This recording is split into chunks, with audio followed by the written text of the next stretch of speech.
Thank you, everybody, for coming tonight. I'd like to start with the minutes for May 23rd. Does the board review the minutes? If so, can I have a motion? Motion by Dave. Second by Phil. Discussion?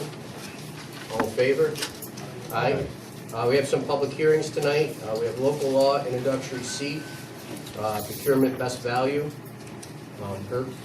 Yes, this is a proposed local law which would allow the town to consider in going out to competitive bidding, not only the lowest bid, but the one that is determined to be the best of the best value. So it might not necessarily be the lowest. The specific local law allows us to consider as well lowest cost of maintenance of goods, durability of goods, the quality of goods or services, and the longer life of products. This is a public hearing, so I guess whoever wants to make a comment about it.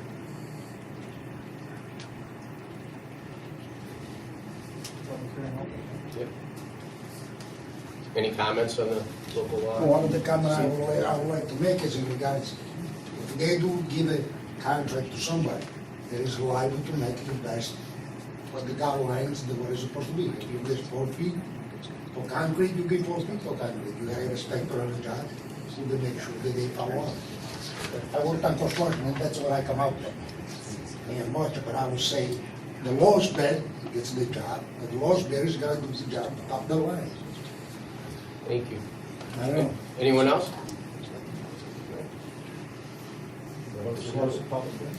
Close the public hearing. I'll make the motion. Motion by Rich. Second by Phil. Discussion? All in favor? Aye. You want to take action or? Take action on it? You have a motion? I'll make the motion to approve. Motion by Rich. Second by Dave. Discussion? All in favor? Aye. Rick, you were on board with this, correct? With the best value? Yes. I Okay. just want to make sure that. Local law introductory D, food trucks in Sherrillbrook Park. Yeah, we had proposed allowing food trucks to be in the park. This section would supersede other sections of the code. It's intended to amend Chapter 88 of the code, and thus allow the food trucks to be in the park July 18, 2018, and August 15 of 2018. No alcohol. I think it's pretty self-explanatory. So the question, the dates, those are the correct dates. Yeah. Okay. Now, if we have to add dates, do we have to do this all over again? No, I think we put in here that it can be modified by resolution. All right, good. Any discussion in the public? Like to close the hearing? Motion. Motion to close the hearing. Motion by Dave. Second by Phil. Discussion. All in favor? Aye. Any motion to approve? Motion to approve. Motion by Rich. Second. Second by Phil. Discussion. All in favor? Aye. That's in section 1, if by resolution, you can amend the dates. Okay, thank you. Local law introductory E, Parks and Recreation Commission, the additional 2 members to be added to make it a 7-man team. Anybody from the public like to discuss? Is there a motion to close the hearing? So moved. Motion by Dave. Second by Phil. Discussion. All in favor? Aye. Is there a motion to approve local law introductory? I'll make the motion. Motion by Rich. Second by Dave. Discussion. All in favor? Aye. Okay, presentation and comments. We have Homeland Towers LLC tonight here. I'd like to discuss the tower at the park. How are you? Supervisors, councilmen, members of the public, my name is Vincent Xavier. I'm the regional manager for Homeland Towers. As you may recall, the last time I was up here, the town took action to vote in favor of the lease. We noticed your permissive referendum, having received none.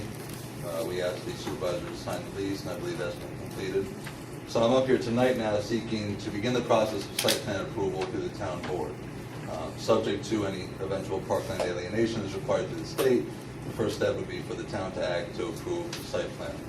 So what I've handed out tonight to you is a copy of the visual resource analysis, which is a report together with some photos and some simulations of what the tower would look like. A full Is it site. not 190-foot monopole? The 190-foot monopole, yep. And that's what's reflected on the simulations.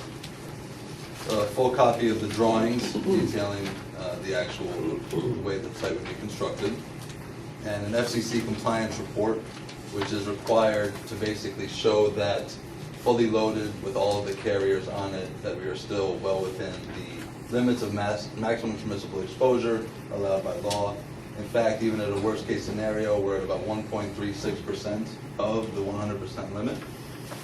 So that's what I've handed out to you tonight to begin the process, and really in order to move forward, I'll be seeking for you to schedule a public hearing on the matter in August so that we can receive public feedback and answer any questions that you may have. And you have the shots with all the views, visual views from various locations of it? Yeah, if you look at the section of the package that starts with the satellite image here, what the orange basically shows is based on the computer modeling where, assuming there's no vegetation, where you could potentially see the tower. So they use that to basically determine the photo locations. And you'll see little numbered dots. Those numbered dots correspond to the photos that are accompanying it.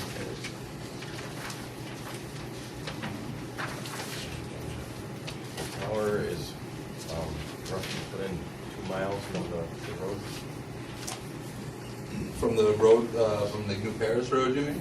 No, from over here, You think it's 2 miles from? from in here. No. This is how you're gonna get to it, right? Yes. This is the access road? Yep. We'll come in through the park, the same access road everyone takes to get to the water tank, and then we just break off into the woods from the side of the tank. So I guess my question is from here to here, how long is that road you know offhand? Definitely not 2 miles, because if you look at the first image, the inner circle is only a half a mile. So, we're talking, like 1/8 of a mile or something. I'd have to actually measure it out and get you that answer though. Gotcha.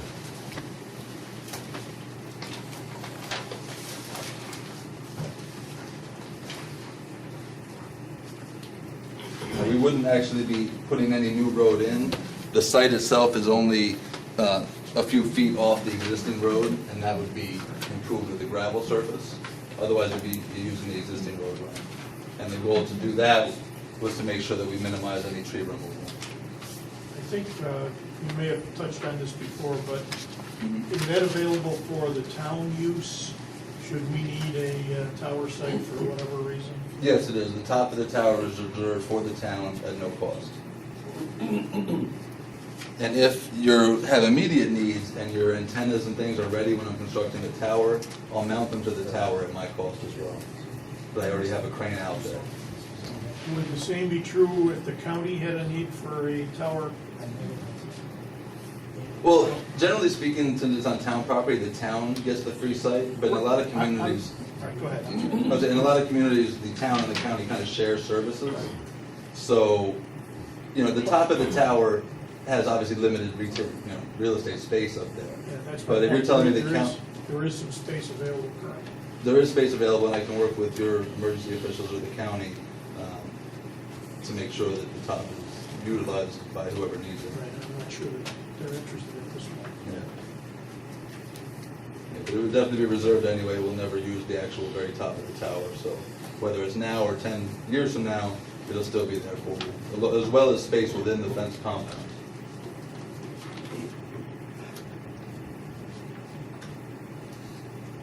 The only things I don't have tonight, which I will have before the public hearing, is the full RF report, which goes into the plots showing the coverage, and the structural certification letter, which is basically going to say that it's going to be designed to accommodate the carriers.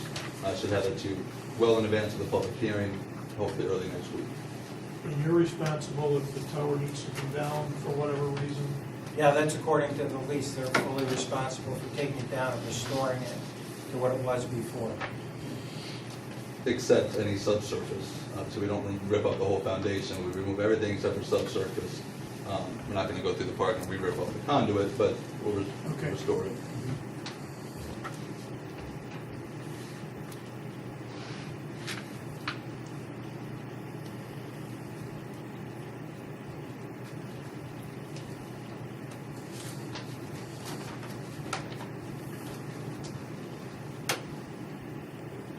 Any questions? It's okay if I sign? You guys all right? If I sign?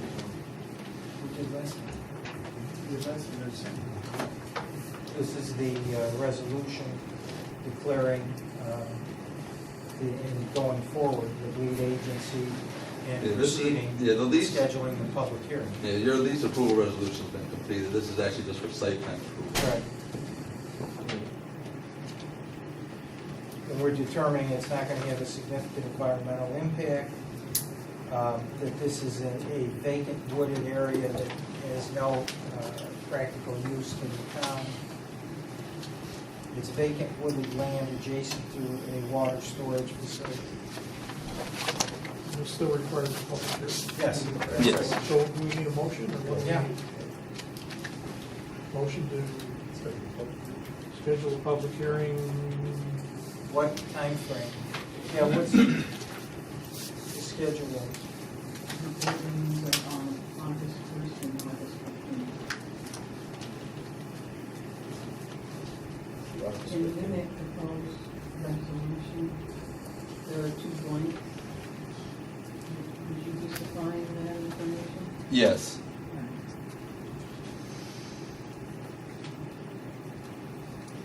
Well, this is the draft resolution for us. Yeah, so I figured I'd work with you and Yeah. have you see what comments you Right. have, yeah.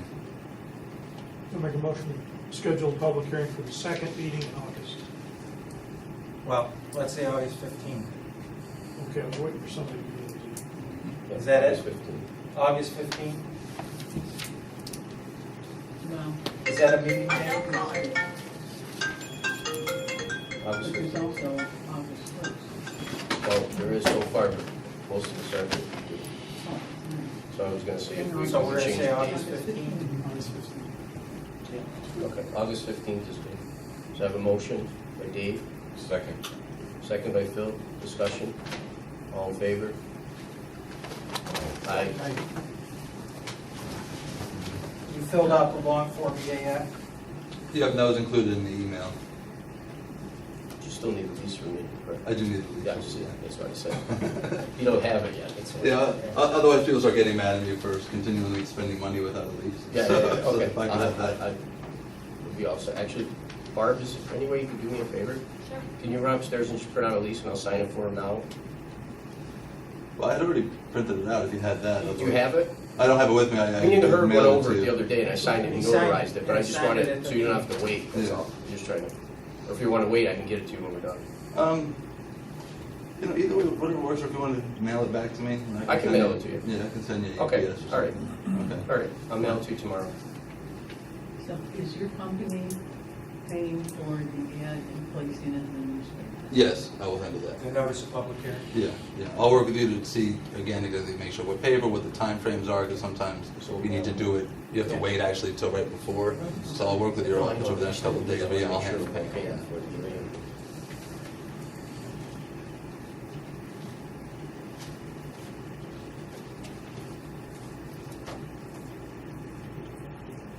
All right, great. I'll mail it to you tomorrow. And Otherwise, unless you're in the office early in the morning, I can stop by before I jump on the train. that's fine. Do you want to just text me? You got my cell phone number, right? 868.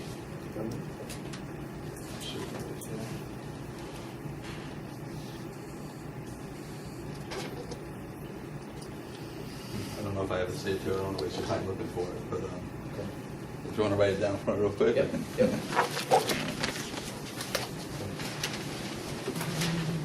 I don't know, give it out on camera. Yeah, everybody's got it anyway. Right, it's on there, okay. Yeah. All right, so I'll call you in the morning. Yes. All right. Perfect. Oh, thank you. If there's any Yep. questions in the meantime, Thank you very much. Thank you. Thank you. Thank you. Thank you. Okay, Bill Cole had a quick overview of some insurance. Bill?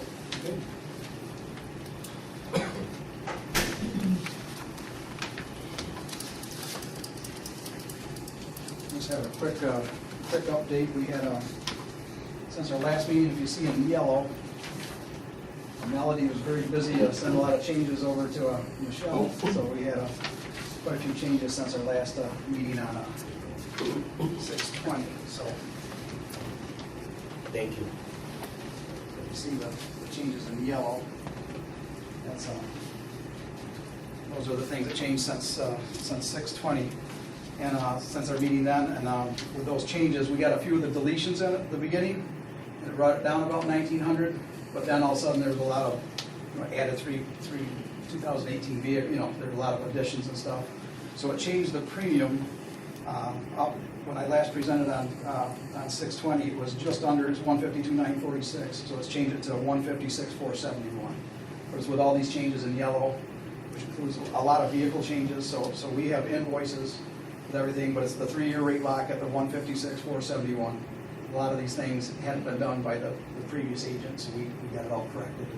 Bill, the Gander Mountain replacement, 10 million, how do you do that? We went to the companies, we talked with both travelers, we looked at about $200 per, it's 50,000 square feet, so about 200 per square feet, and they felt comfortable at $10 million replacement cost. Okay. And that, they said the premium on that was around $2,500, which is phenomenal. Oh, Because that is. The premium for all travelers is for 17 million before that was added, was 13,000. So we squeezed them pretty hard.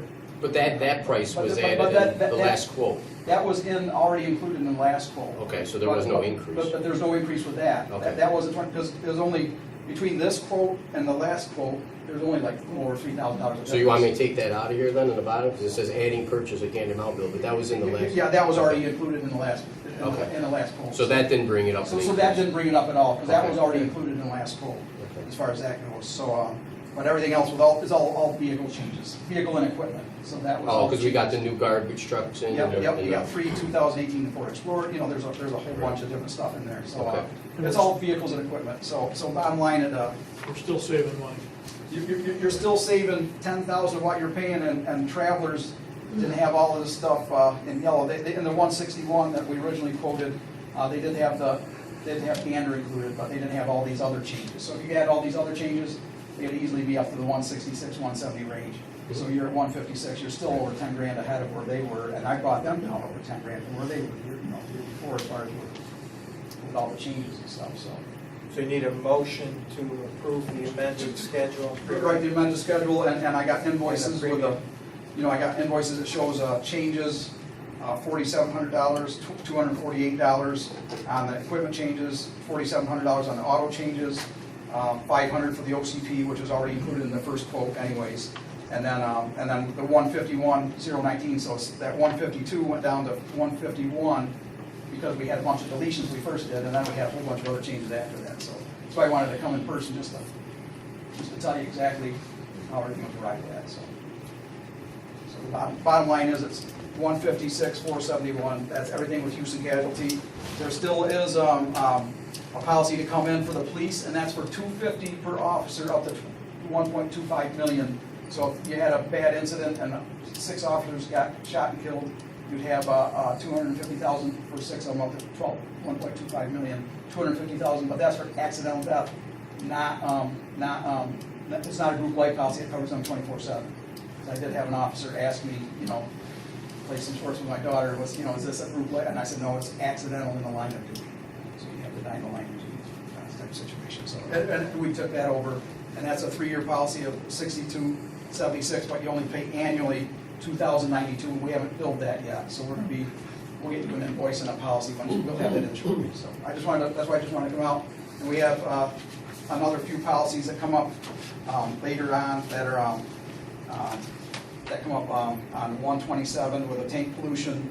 The crime policy is one with travelers, and then the other one is an excess employer's liability, one over your work comp. So we're taking those over as they come up. So we've already sent in broke records, Paul signed them all, and he got that approved last meeting. So that's just to get everything corrected, and you guys are a very active account. There's a lot of things, a lot of changes and stuff. So this should be, your rate's locked in, except, for changes of exposure, obviously things change, for next year, there are more additions, deletions, it varies by that, so, or if the budget goes way up or goes down, it gets changed by that, so.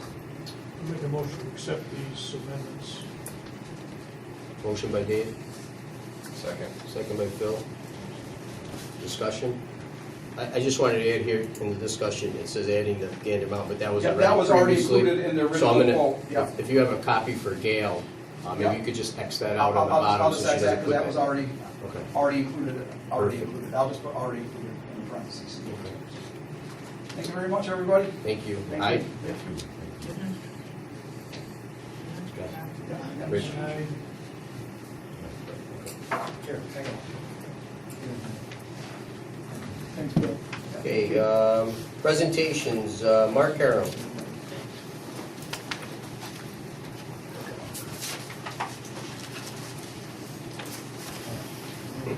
First of all, I have to apologize to you. The last time I was here, I got called at the last minute. I wasn't prepared with the document. So I'm hoping that you all have a copy of the letter that I wrote and it outlines the sections of these plans. Could I have a copy? Yeah, everybody should.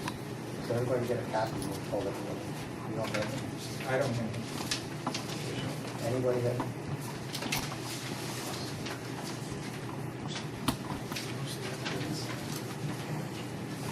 Because I know I reprinted them and Mark said he brought over and she said he's going to distribute that, Gil's going to distribute that.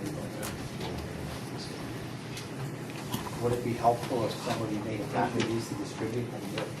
Well, I think if you want to read it, No, I'll go I through them. think you're referencing section 86.2 that states any building, structure, or real property wherein an occupant performs activities that detrimentally affects the quiet and reasonable use and enjoyment of adjacent or neighboring property as such conduct is defined Okay, I'll go in the penal code. And I had referenced that before, and you said, no, this didn't have anything to do with the I'll go, penal code. no, but no, I'll go through this. I think I can I'll go pass through this it. around. You can pass that around, and Yep. maybe everyone will get a copy if it would be helpful.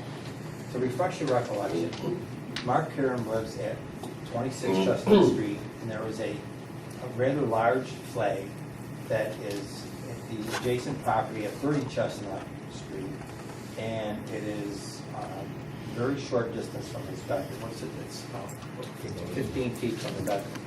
We have two issues. One is the noise that it makes, and the other is the setback rule that the town has. So I went through the code, and the first section is 86.3, and that says, no owner of a building, structure, or real property shall knowingly conduct, maintain, permit, or allow the existence of a public nuisance at the building, structure, or real property. So it's a parcel of real property within the town of Hartford, and this is something that the owner is knowingly doing. This is not occurring without his knowledge, something he's knowing because he created it. This talks about public nuisance. Now, section 86.2 of the code defines public nuisance, and I refer to paragraph K, which says any building, structure, or real property wherein an occupant performs activities that detrimentally affects the quiet and reasonable use and enjoyment of adjacent or neighboring property as such conduct is defined by the New York State Penal Law.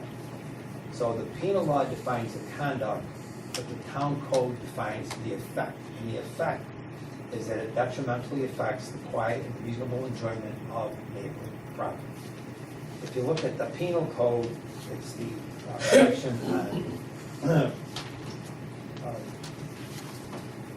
public nuisance, on disorderly conduct, and that's 240.20 of the New York State Penal Law, defining disorderly conduct, and the relevant portion, there are other sections, but the portion that's relevant is this.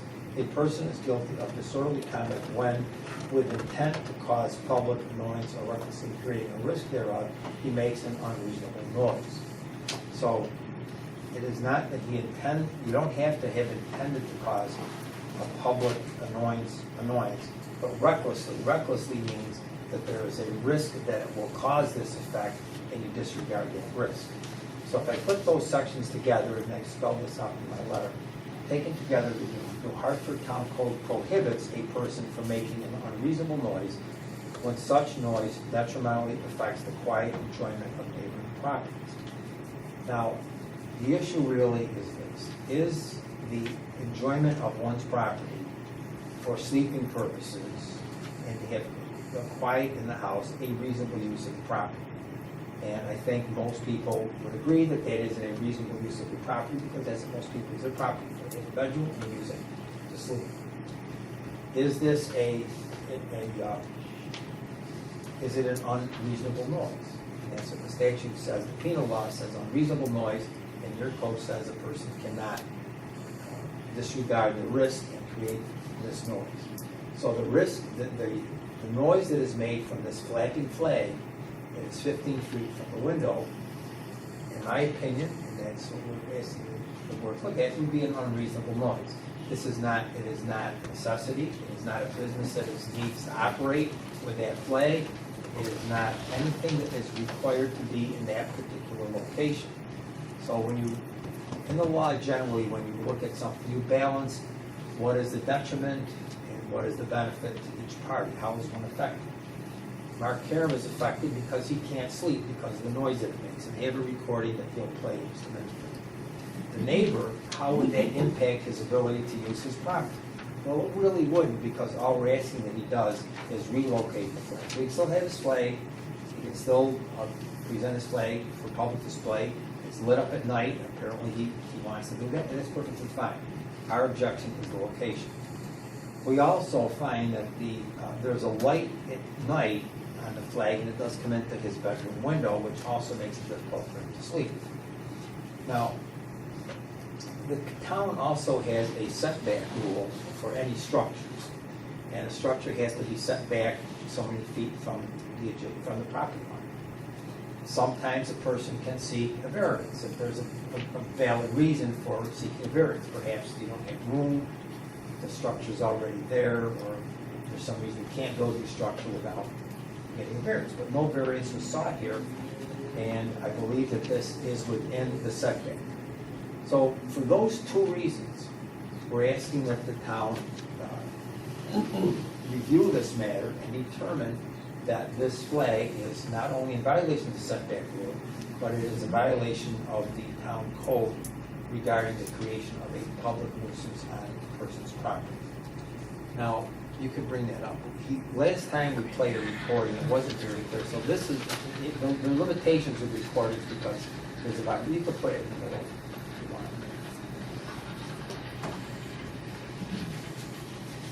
What time was this taken at what location?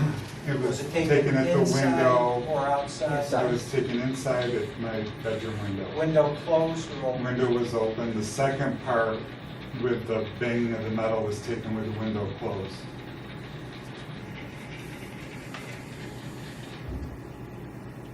This was taken with it closed.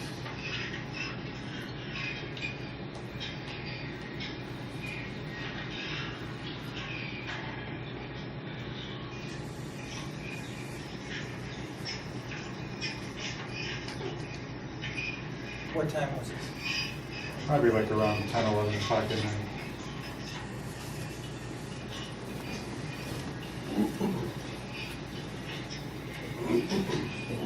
There's one more. Wait, one more. Yeah, there was. Is that it? There Get it, was Mark? bang, yeah. Okay, I think, okay. So just, you see that for the night, the picture. The only picture that he brought with him is from his bedroom window. It's at night, but you get to see the proximity. This is just the proximity of the flag at night. You see this picture. Did you want the original before the? No, it's Okay. different. I don't think that shows everything. Here's another. Oh, okay, that's another.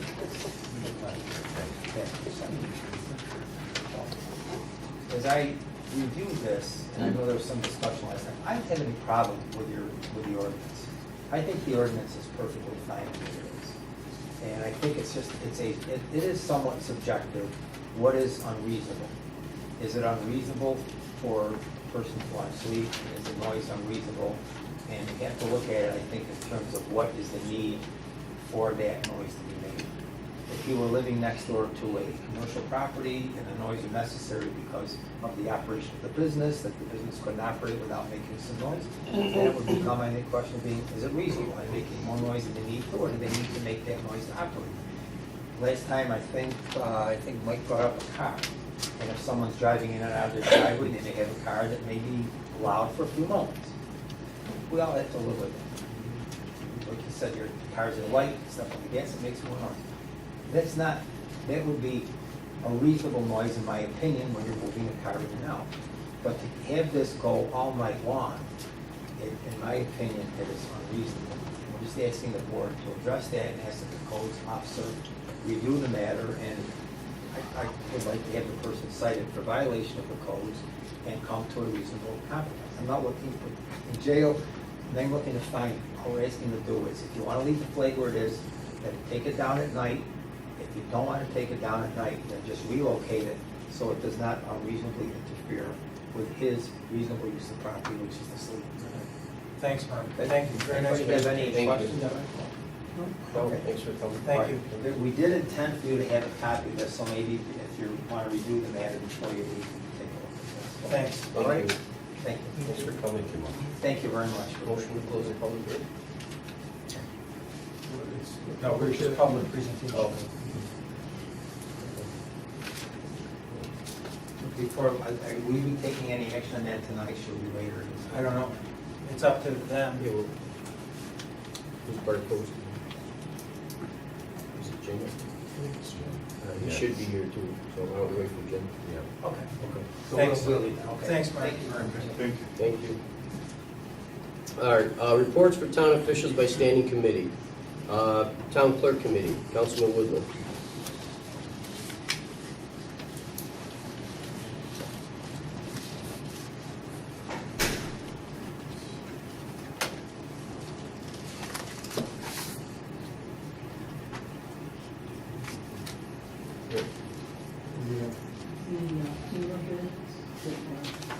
I was gonna do that. Yeah, I'll do that. Yeah, I'll go see it. But anything else that you want to add? Or? No? Okay.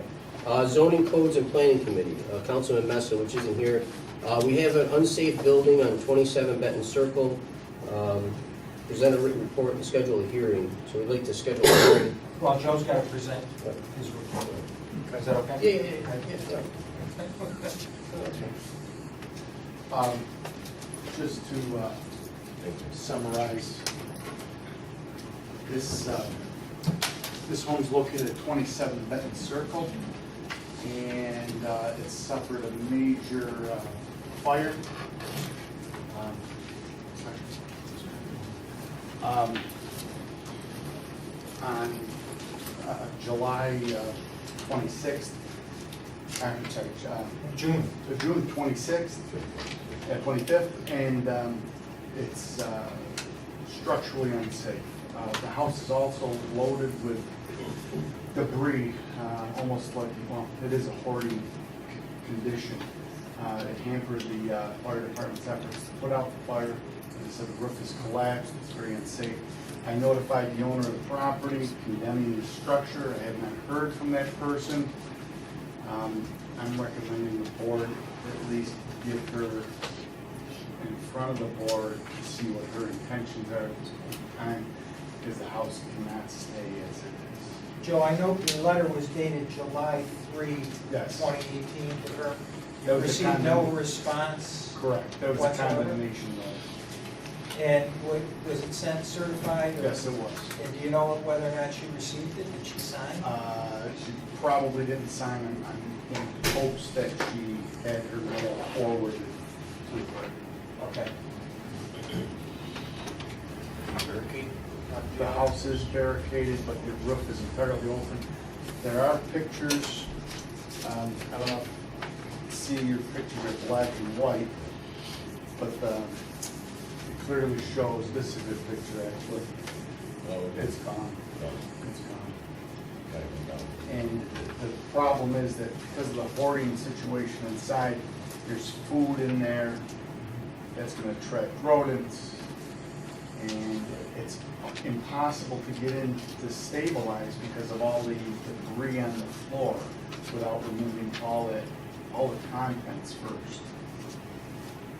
We never had any complaints about this property? in the past? Oh, yes, we have. This one's been in court over this matter and been found. Joe, just one concern that I had that we spoke about is, you know, I'm sure there's an insurance check involved. If she collects her insurance and runs from this, then we're stuck with it. You know.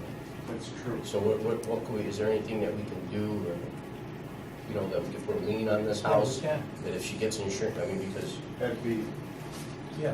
an advisable approach. I think that is. She would State Farm, and the agent is over on Commercial Drive, Joan Brown. okay. And then even looking into the future, same situation, if somebody has a house fire, collect the insurance check and walk away, then we're stuck with the burden. Actually, the adjusters called me and asked me if they could go in the house, and I refused them entry because of the unsafe conditions of the house. You can't get in if you want. Are you familiar with it, Dave? No, absolutely. Yeah, Yeah. I was there too. It's- we ain't gonna do it. I was there a couple weeks prior, and we had all we could do just to open the door to speak to them Before the fire. before the fire. So you guys want to go ahead with the motion for the schedule hearing? So moved. Motion by Dave, second by Phil, discussion. All in favor? Aye. Should we, oops, sorry. Dated the hearing, August 15th. I'll do the notice. And then the second part of that is, do we want to go ahead and give permission to her to put a lien on the house until it's taken down? Yeah, whatever's appropriate, so that we recoup our costs. Okay? Any motion? No. Okay. All right, thank you, Joe. We have some budget adjustments. Did you want to do the other one of the zoning, 4343 Middle Settlement? Yeah, you can. You want to do it now? Different. Okay, Yeah. put it down here. Whatever you want to do. I was going to do it, okay, we can do it now. Okay. Special Metals, everyone is aware, is on Middle Settlement Road. Their parcel is approximately 112 acres in size. It's a huge parcel. Interestingly enough, there's a residence dwelling that sits in the middle of that parcel, right on Middle Settlement Road, and it's 4/10 of an acre. They've bought that piece. They completely surround it, and they've purchased it, and it's their intent to eliminate the lot line and make it all one large parcel. The problem that they have is that 4/10 of an acre is zoned institutional for whatever reason, and Special Metals is zoned manufacturing. So they can't blend the two without changing the zone to make it consistent. So they've come forward and asked us to go forward and seek a zone map amendment to correct this little 0.4 acre parcel sitting within their 112 acre parcel. This is on the same side of the road? Same side, yeah. And it's zoned institutional. That's it. And where is it on this map? It's It's almost directly across from right here. Presbyterian See the Home. circle?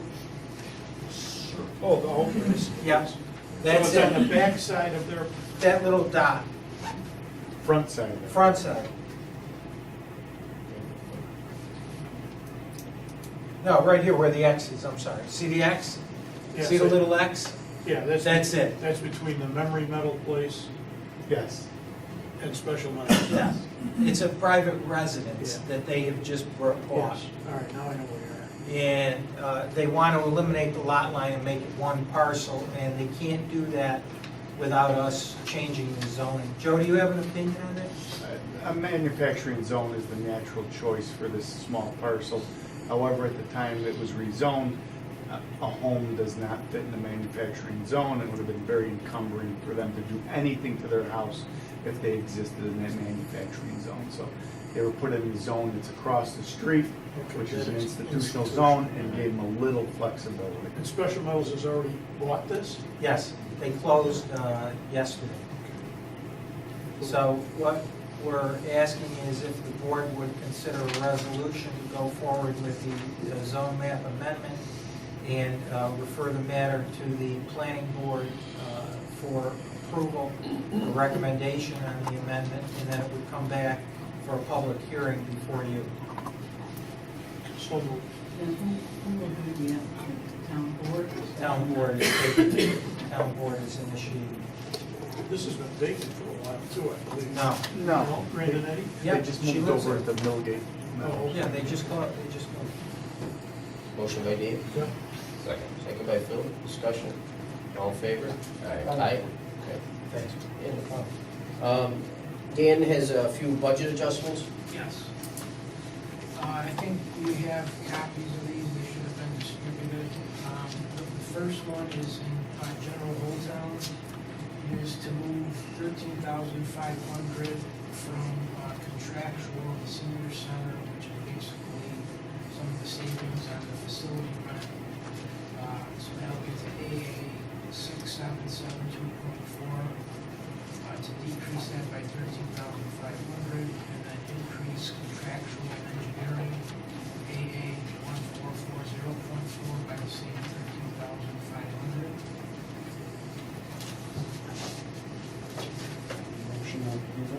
Motion by Rich, Second. second by Dave. All in favor? Aye. The next one is in Highway Parktown to assist in the purchase of a new bulldozer. We are going to be moving $16,769 into the equipment account, DB 5130.02, and then decreasing three other expense accounts. The first one, items for stock, DB 513.43 by $5,000. Equipment rental, DB 5130.44 by $6,769. And sidewalks, DB 5110.48 by $5,000. These have all been discussed. So moved. Motion by Dave, Second. second by Phil, discussion. All in favor? Aye. Aye. And the last one in Highway Parktown is for additional paving monies that Rick was able to lobby for from New York State. Pave New York, $36,949.92. And winter recovery money, $30,123.82 for a total of an additional amount of funding from New York State for paving of $67,074. So we're going to increase the paving budget, DB 5112.04 by $67,074, and state aid revenue by that same amount. So moved. Motion by Dave, Second. second by Phil, discussion. All in favor? Aye. Nice job, Rick. Yep. Good job, thanks, Rick. Thank you. Do you want to do the bills? Yeah, sure. Did everybody get to take a look at the bills? I just didn't sign them. Okay, did you look at them? Well, no. Okay, want to wait on them? You can see them all, and Jim's on here. Oh, okay. Okay, well, one matter I'd like to bring, since we're going on budget items and stuff, good news. We worked on a parks grant for upgrading park pavilions, bathrooms, pickleball courts, all that. Working with Senator Griffo's office, he's helping us out.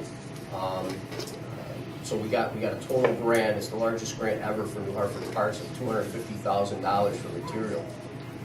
So what we're gonna do is use our in-house guys in Parks Department. Rick's been awesome at the park, helping us out with services from his department and his equipment. So with that 250 plus our in-kind labor, you're probably gonna get $500,000-$600,000 worth of improvements at our 3 parks that we have in Hartford.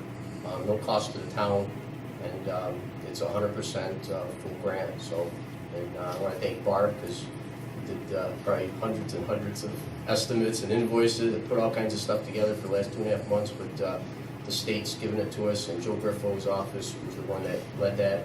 And so we're gonna receive the money. Actually, we got a confirmation that we can start our projects. So we will start doing that. It also included even for bleachers, for Pop Warner football. So there's a lot going on, and I'll have lists and updates of what we're doing.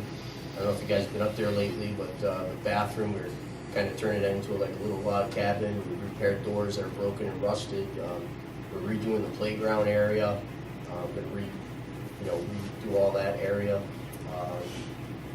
Painting, new roofs going on in pavilions. We're refacing all the pavilions with real stone. We're gonna make them really look nice. So, I think it's a Good job. good move ahead. So, yeah, thank you. Thanks. And good job to everybody helping too. So, which was great. Next week we'll probably have a press release with the senator, and we'll be out at the parks, and I'll send you guys an invitation for that if you guys are ready to come. So, a big move. Like I said, largest grant we ever got in the park for that kind of money for refacing. So, the guys in parks excited, because we're getting some stuff done, and it's coming nice. So, just wanted to add thank you. So I just wanted to add that. Also, too, we're going to have a press conference at 6 Henderson Street on Thursday. 12. Number 12. Oh, the house is 12. The house is 12. Okay, well, we have 6, 10, and 12 Henderson Street that we're doing for the FEMA project. In front of 12, we're going to have the press conference with Rick Sherman, Mayor of Utica, myself, anyone that comes. I'm going to send out an invitation for that tomorrow. We're trying to get everything together, and that's going to be using intermunicipal services between City of Utica and ourselves, knocking down the buildings, Rick's team, with the trucks, hauling the stuff away. So it's going to be savings even for the FEMA, because it's going to be less expensive than it would have cost if we went out to bid. Is the city gonna do the other demos on Leda Street? Yes, the City of Utica is going to do all 11 demos, and our crew is going to pull the debris away, resurface, bulldoze, flatten out the land, restone, and hydro seed every location. And I'm working on with a lot of the different neighbors to see if we can lease them the property so the burden isn't on us for maintenance. But I just wanted to. Thank you. I was like to know if I get a chance to speak, are they gonna vote on the thing today, We'll bring that up later in the discussion. We're just going over it. Just Okay, breaking down thanks. this right now. Sorry. No, it's okay. So just to finish up on that, so that press conference will be out there. That will be all for all 11 buildings. And City of Utica will demo the buildings for us. We will cart the debris away, and we will also reface the grounds and get those grass seeded and everything all set. And another part of that, I'm trying to work with adjacent neighbors to try to lease that out, so there's not a burden on the town for maintaining the grounds, which they approved, said that that's fine, we can actually lease it to them for $1 or whatever. They just cannot build anything on it, so. And we're almost completed. What do we have, 3 left? Yeah, we have like 3 closings left. All the rest are done. Yep. So that's an update on the FEMA projects. Let's see here. Public safety and courts, hire a part-time school safety officer, which is reimbursed from the school. Michael Slade, salary is $33.02 an hour. Request start date would be 7/15/2018, and it would be part-time and be permanent for the school PT officer. I'll move it. Motion by Dave, Second. second by Jim. Discussion? All in favor? Aye.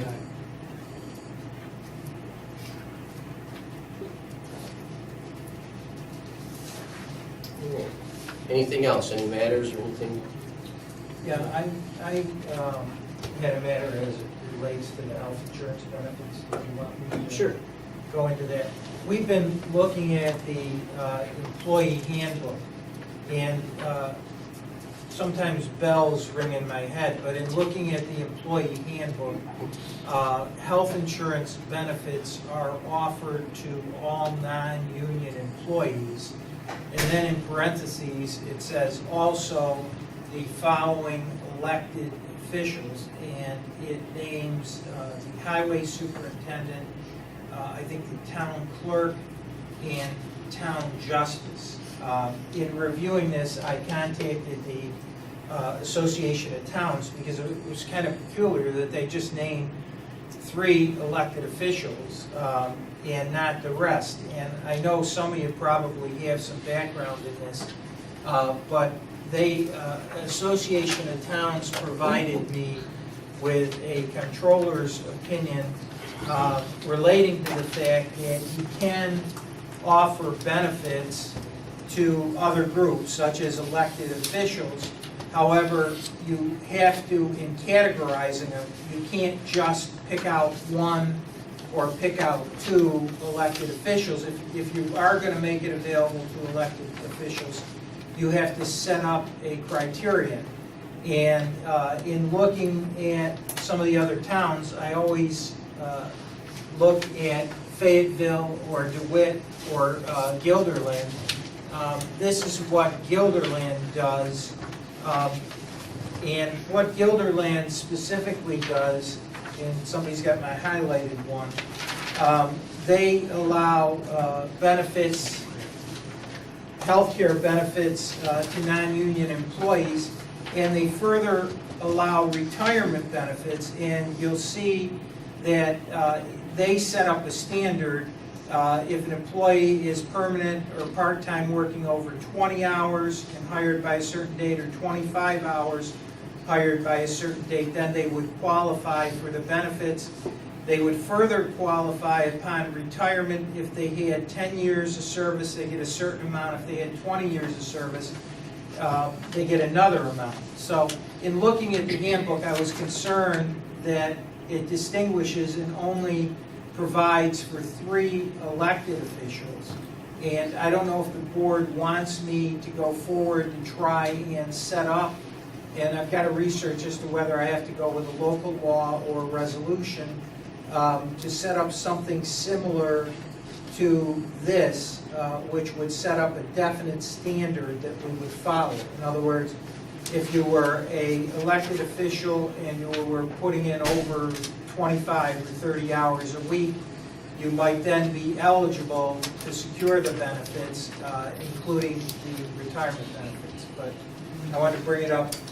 I was told, by the way, I called Judge Verkler because I wanted to make sure that Judge Copeland was aware of this situation as well, because I don't know if he takes the benefits. It just says town justice. And he explained to me, which I want to research a little further, that at one point all the council people had the health benefits, and then he didn't know why, but he said at some point that was taken away. And I don't know how it was taken away, and I don't know how it was initially established, but I'd like to at least look into that to see if we can establish some standard rather than just naming those 3 positions. I think that the reason why they chose is the people who are full-time. Okay. And how did they define? I'd like to see that if you have it. I don't know if the board wants me to That was a board action pursue it. 15 years ago or more, wasn't it? Yeah, Judge Verkler said it was quite a while ago. Probably 20 years ago.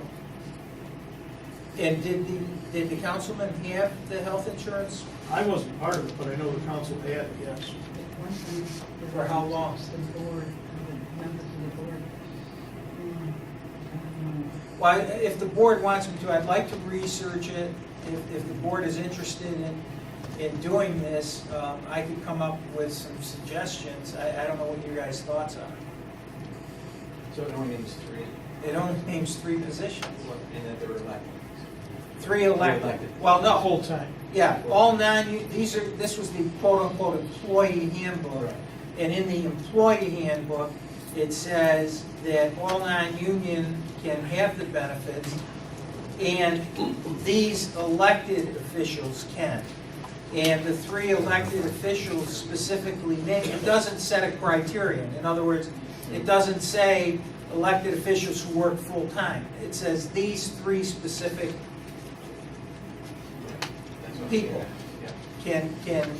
which I hope you'll read the stuff I presented in that Attorney General's opinion, and in talking to counsel at the Association of Towns, they said you have to set up a definitive standard. In other words, because we turn in those hourly things that would qualify as working 20, DeWitt or Guilderland talks about 25 hours. So, that might be something that we look at, but it's up to you guys whether you want me to go forward and take a look. I don't know if you're interested or not interested.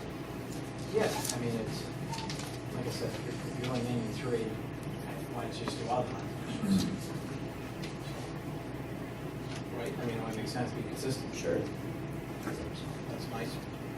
I mean, I have health insurance, but I'm just saying, it's, if you're gonna do it and be consistent. That's just my opinion. What do you think about that, Rich? Okay? Well, the difference is they're full-time, that's the difference. Okay. I mean, that's, Well, the judges full-time? Well, yeah, they are, in because asking Judge at 2 in the Verkler, morning, it's full-time. in asking Judge Verkler, he would estimate probably 25 to 30 hours. So, I mean, we could set a standard of 25 hours or standard of 30 hours or whatever. I mean, I don't know. Kevin right there towards the hours. I don't think Kevin gets them. I think it's good. Yes, he does. Yes. He does? Oh, good. Yeah, he does. And there was some, and this is way beyond me, but at some point, I think maybe Judge Van Slyke, there was a provision that if you didn't take them, you got some stipend or something. I don't know that. No, There was, yes, there was. I don't get it. Yeah. It was only one time that. So I think it's an area that I should look at. It was put in Well, even if you there. drive the bus part-time, Rick knows you get benefits. Yes. Do you, Rick? Yeah, it's You gotta part-time. drive morning and afternoon, you get benefits. Well, Guilderland, 20 hours or 25 hours, you get benefits. And I think the town of Frankfurt actually gives you benefits also for all the council. I mean, it's up to you. I'd be happy to look at it. Yeah, I'd say go ahead with one. Yeah. Okay, thanks. Yeah, Sure, it's okay if I. Go for it, yeah. I didn't know. No, No, not if you were there, it's a lot. Some situations, I just want to bring up, it is kind of stormwater related, some are past situations. One, I think we need counselors' intake or input in. It's a case circle. A couple years ago, we did purchase property, we put a retention pond in, and the supervisor and highway superintendent and I met with the property owner, and apparently the pond was built on a portion of their property. The pond was built on private property? Portion. Yeah. So With it an was- easement or anything? No, it was surveyed, that's why Who we did the survey? Did the survey, who did the survey? I mean, Who did all the surveys up in Whitetail Meadow? Same surveyor that did all the surveys. Did them all. you know his name? Contractor. And everything was surveyed before, is that correct statement? Was surveyed before we did the actual work, or the work was pretty, done? Is that a correct statement? Yeah, we relied on a survey, and the survey was incorrect. Is that what you're saying? No. I don't know if this, I don't know that to be the case. I'm thinking maybe that possibly the contractor extended too far. If that's the case, then we just go after, or go Somebody, yeah. to the contractor to rectify the situation, and then. Well, we should contact the landowner to see if there's an interest in selling that portion of the land. I mean, is that part of the stormwater mechanism now, Rick, that we have in place? That structure? Yeah. Yes. How much is that on? Yeah. How much is it? It's gotta be at least 15 feet. They'd say 15 feet. Yeah. It's 15. But it's just, it's a mess now. Yeah. The whole thing, it wasn't done properly to start with, and now we're just taking out another burden. You can't purchase it because who's gonna pay for it? You know, I mean, the whole town shouldn't pay for that. You know, I think we need to go after the contractor and find out why the survey wasn't followed. And then once you find that out, see how we can rectify it. But I don't think that the town should take any more cost burden on the whole situation.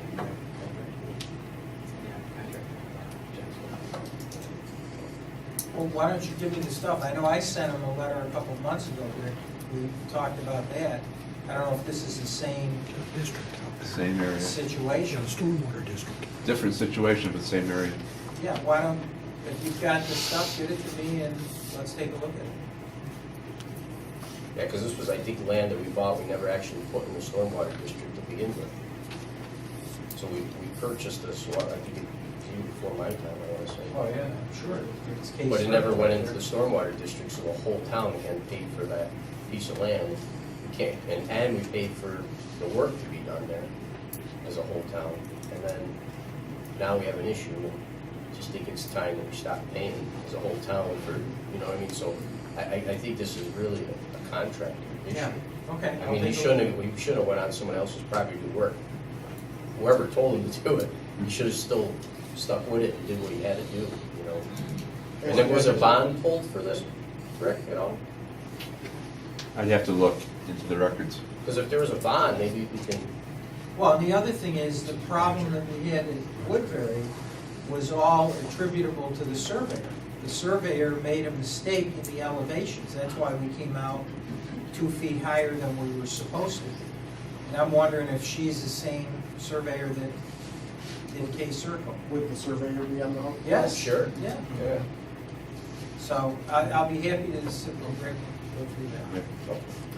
And then just a couple resident, issues. Again, Heron Landing, we did that piping up there maybe, what, a year or so ago. Mm-hmm. They're looking for completion of that, so. It's on my list. Your list, okay. Ham Place, which Rick's aware of, I don't know if this is something that's still on the list. It's on the list. Up on Hughes, where Twindom and all that, anything we could look into, maybe, I don't know, this might be a developer, because there's a lot of water coming down. I don't know if a retention pond needs to be put in, or that goes back on the developer, because all that water comes down, goes down Hughes, it goes down Twindom, it goes into Imperial, so it's and you get these big storms, it's going to cause a pretty big problem. So a couple of homeowners just called me and asked me to present that tonight, see what we can do up there as well. I know that there was some work done, but I think there's another identifiable area that's... Sure. Because at that last 1 year ago, he was getting pounded.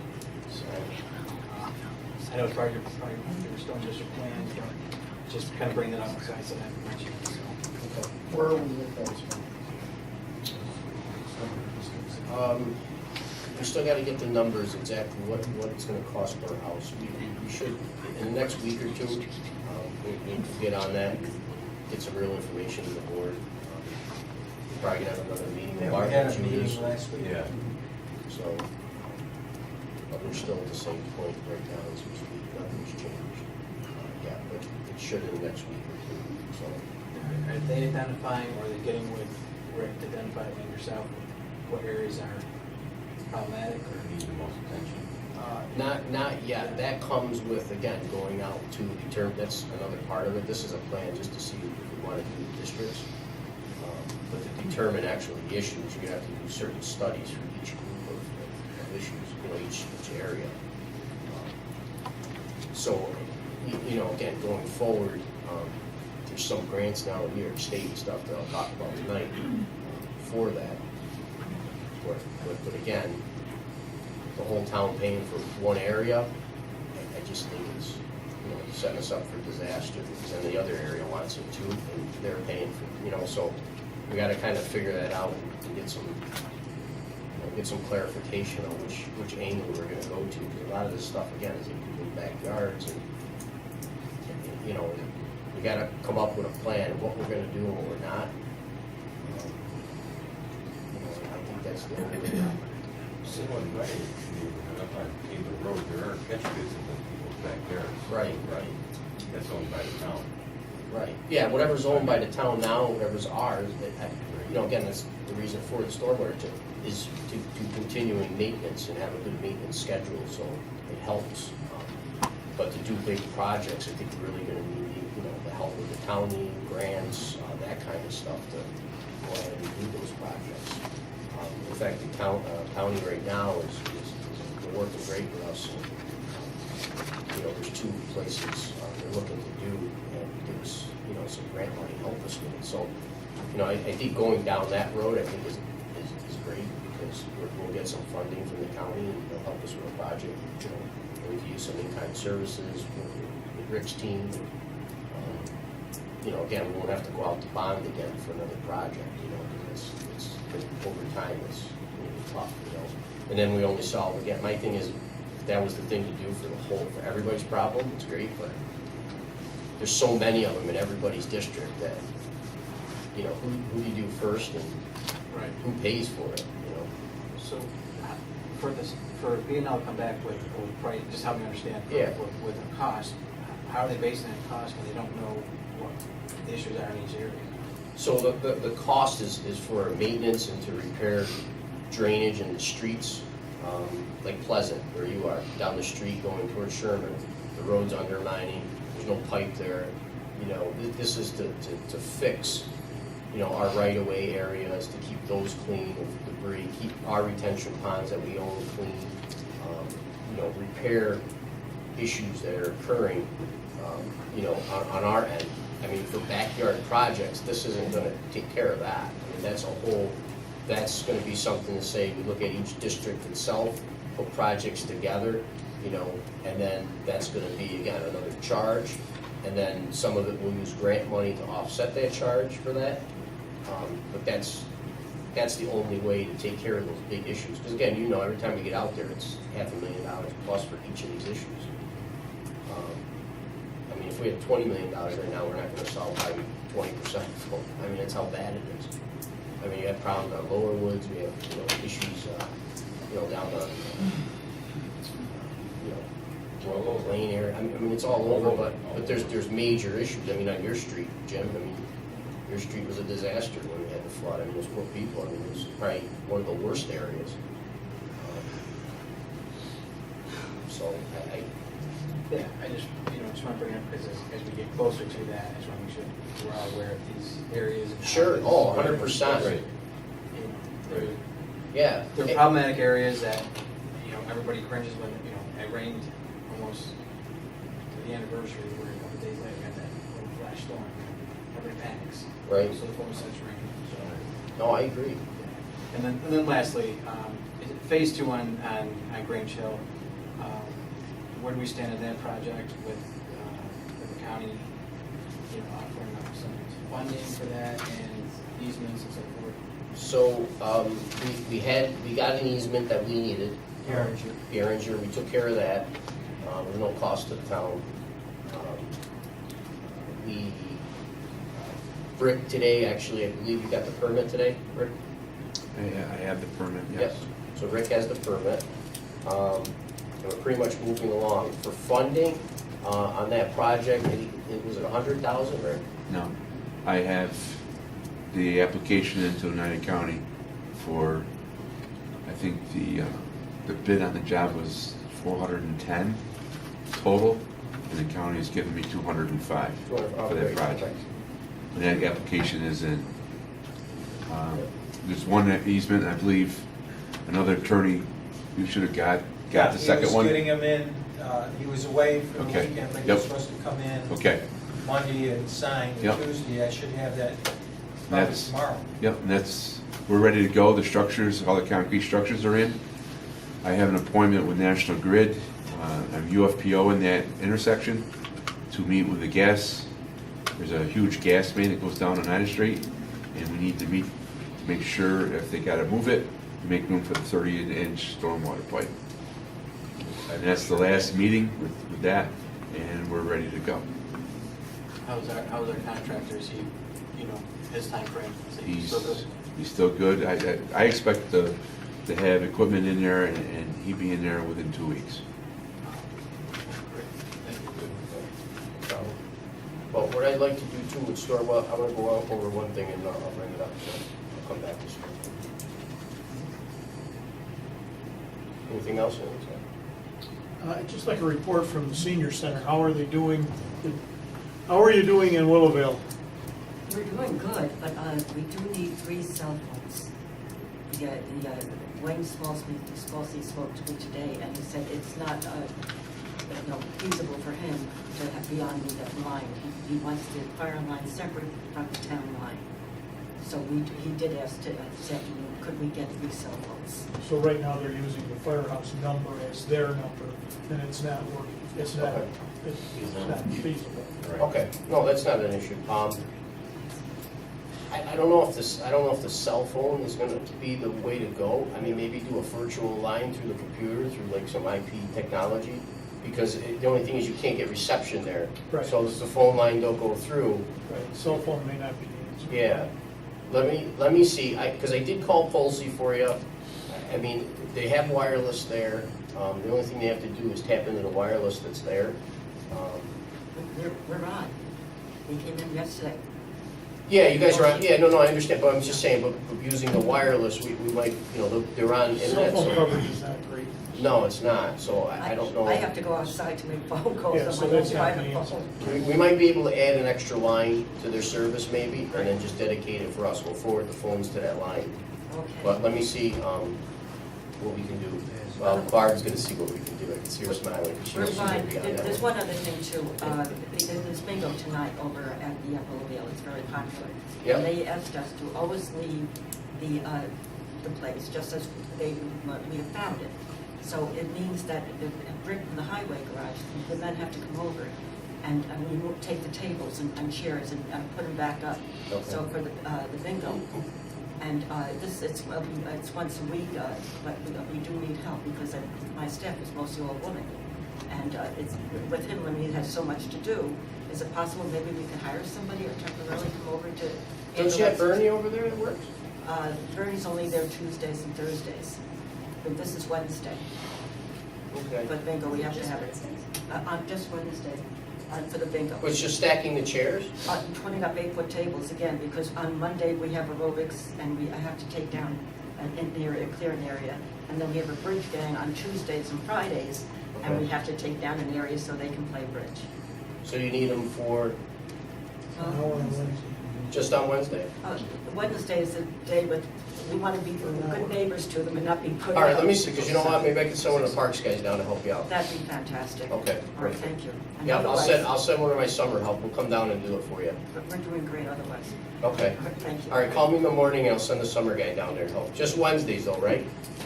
We'll see what we can do in tackling the others, but the Wednesday's the important. We want to be- What time? In the morning, and Wednesday morning is best. Well, what time in the morning though? 'Cause- I'm there at 8 o'clock. So you want to do it at 8? If they could, anytime that's, convenient for them, but get Well, it they done get there before. 6:30, so whatever time. All right, I'm there at 8. 9 o'clock. Okay, That's 9 6:30, right? 9 o'clock? We need a decision, yeah. Okay, 9 o'clock. good. 9 o'clock. Okay. That'd be fine. Well, no, I just wanted, because if I send them there, nobody's there, then, No. okay, 9 o'clock Wednesday, okay. That's a good decision in case I have to go to Butler Hall first before going over. That's Good. good, 9. Okay, I'll send the guy down there for you. Okay, thank you. Thank you.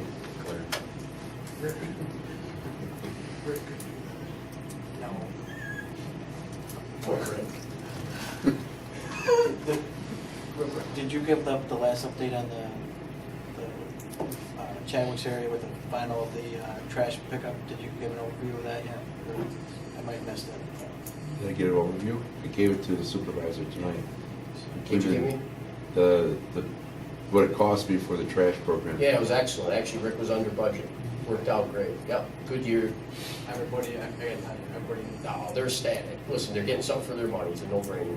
and the way it was staggered, maybe there's some that came out of out of those times, but I gotta be honest. Actually, we had no complaints on garbage. I'm telling you, we got complaints on we had, you know, no as far, we have no complaints on garbage whatsoever. And it worked out great, and you're under budget. I just, everybody was ecstatic. They come in the office all the time saying it was the best thing we ever did. You're done in like 3 or 3.5 days, I mean, I think you did. I mean, No, it was a great job. amazing. It was amazing. The And honestly, I crew- really the didn't see crew the did a streets great look job. bad. I We mean, used to get orchestras. No, you were out there too, so. I heard all positive talk. That's yeah, excellent. no, it was Yeah. a great program, and Yeah. good idea, guys, and it worked, so. And good job, Rick, seriously. And now I had to add something good. You see how nice, Rick, have you guys been over to Chadwick's Park lately?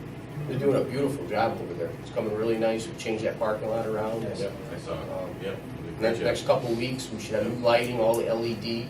They'll go towards one of our other grants that we got going on. You know, he used the rocks. He had a nice idea to put the rocks on the way in for the park. Looks good. You know, for traffic control. It's coming nice. It's coming nice. We're gonna put a volleyball court up over there. You know, for people when they rent the pavilions. So I appreciate it. Thanks, Ray. Real nice job. Real nice job. So. Anybody else? Oh, I just want to go real quick. More towards New Hartford and Little Valley, play with the house on Benton Circle. Yeah. I think the response was great. We discussed that briefly. Public hearing, declared that was a tough one. Yeah, I mean, we got a lot of closed houses in that area. I know it's my area that I represent, and There was absolutely no way to get in, and if you can't get in, it's exterior all the way, and the fire load was tremendous inside. Just nothing you could do with it. yeah. But again, I think you guys, containing that, and I'm sure New Hartford Police was helping with that as well, traffic control and stuff. So again, good job on all that. So And just so you missed it, just to talk, we got a $250,000 grant for material for the parks. And it's 100%. There's no, you don't have to put 50-50 match or anything. And so we'll be using that $250 to upgrade all our pavilions and different arcades, and, the dog parks, pickleball and all that. So just wanted to give you a heads up. So, I think, we're gonna have a press conference probably next week. Invite everybody to it. All right, anybody else? Rich? Dave? Let's go. Yeah, a meeting coming up with Crystal. Yep. I did call them, I just haven't heard back yet. Okay. Do you have any idea when that meeting may be? Not yet, no, I don't. But we can add you to the meeting calendar when we have it. Yeah, it would be great. Okay. All right. I'll put you down on the thing and we'll add you.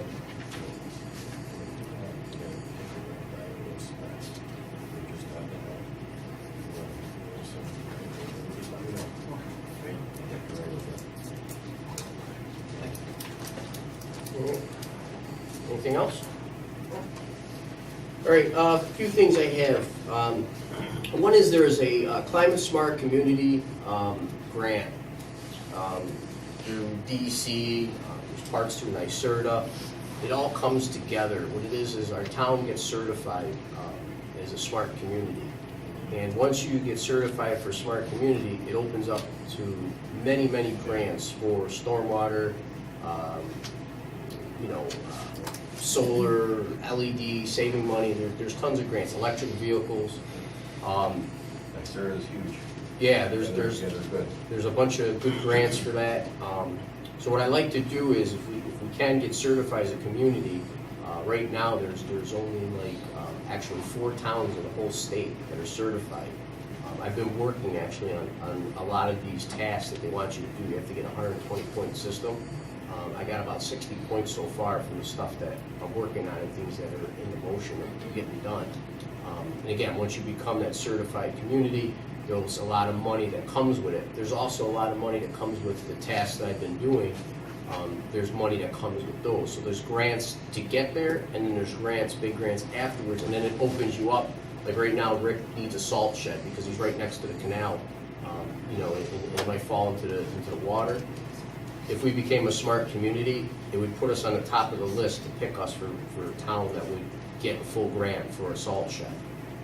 You know, it just helps us in the right direction. So there's steps here. So last meeting, we did a resolution to join that. Now we're actually online as a smart community participant that we're registered. So now there's other things that we have to do. One, we have to put a CSC task force, which is Smart Community Task Force members, 10 members from the community, from our board, political, community members, business owners, and those 10 people help even with tasks that are in this grant, and we have to you know, adopt that and put that together. That's 20 points more that goes towards this grant. So in saying that, I put together a resolution this week, and I'd like Herb to read it just to make sure it's okay, because I did it myself. So just review it and make sure, and if you could read out loud. But this resolution, if we pass this, it's 20 points. Gail, we put in the paper to look for 10 people in the community. This might be people in the solar field, you know, LED lighting field, you know, electric vehicle field, anything. People of that nature can come in, be part of this community, and help us on putting together all these complex, you know, Excel spreadsheets on savings. This will also come into, you know, we talked about the recreation center, upgrading our LED lighting, upgrading our systems there for, you know, to save money and be efficient. Again, that's points on this system. There's money out there that I can get towards that. Another thing that's big is if we buy the LED lighting ourselves and we put it in-house, we get credits for that, more money for that. And again, sometimes there's enough grant money that'll pay for the lights. If we have in-kind services in-house, it's a free project, like we did with the parks and other things. So those are things that I'm earmarking with the new Gander Mountain building. After they take the calculations on how many lights are there, and we deduct and put in new LED lighting and stuff, that lighting will almost become free, you know, because we'll save that money and get grant money for it. So Herb's got this. Yeah, this is a resolution to create a climate smart community task force committee, whereas New York State DEC Climate Smart Community Certification Program has provided local governments with a comprehensive framework to facilitate climate action efforts and recognize high-performing communities for their leadership. And whereas the CSC program is designed around 10 pledge elements, including a variety of actions that can reduce greenhouse gases emissions, build a green economy, and enhance local resilience. And whereas the town of New Hartford is an area of significant beauty and natural resources, and the town has traditionally taken a proactive leadership role in progressive environmental stewardship and protection. And whereas such environmental protection has continued with regards to the public awareness and the growing concerns toward responsible environmental and sustaining policy initiatives. And whereas the town of New Hartford has a long-standing of leading in environmentally conscious development and is often in the forefront as a model of sustainability, the town finds it desirable to seek recognition of such accomplishment through participating in the CSC certification program. And whereas in order to participate in the CSC certification program, a community climate smart community task force focused on climate mitigation and adaptation must be identified and consists of members from the local government and the community. Now therefore, and this is the resolution part, resolved that the town board hereby creates the Town of New Hartford Climate Smart Communities Task Force, whose charge will be A, evaluating and identifying attainable action items required for certification, B, interfacing with New York State DEC, C, participating and facilitating the completion of the certification process through submitting required documentation and material, and D, to review and advise the town board on policies, programs, and issues promoting energy efficiency and environmental sustainability in the town of New Hartford. And be it further resolved that such committee, with the review and approval of the town board, can provide technical assistance, education, and outreach to the general public and local businesses of innovative programs to promote environmental and economic sustainability through energy conservation, pollution prevention, transportation efficiency, and other innovative means. Resolved, the town board hereby will appoint 10 members, which includes town staff and community members, to serve on the Climate Smart Community Task Force for a term of 2 years. Yeah. There's one typo.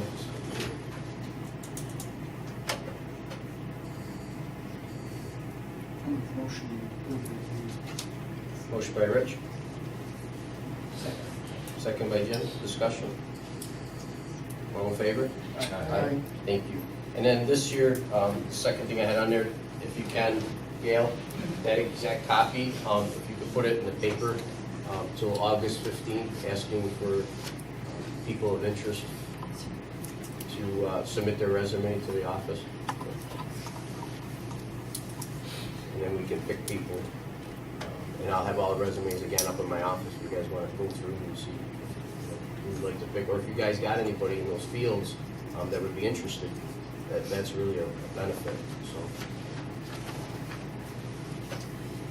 all right. Thanks.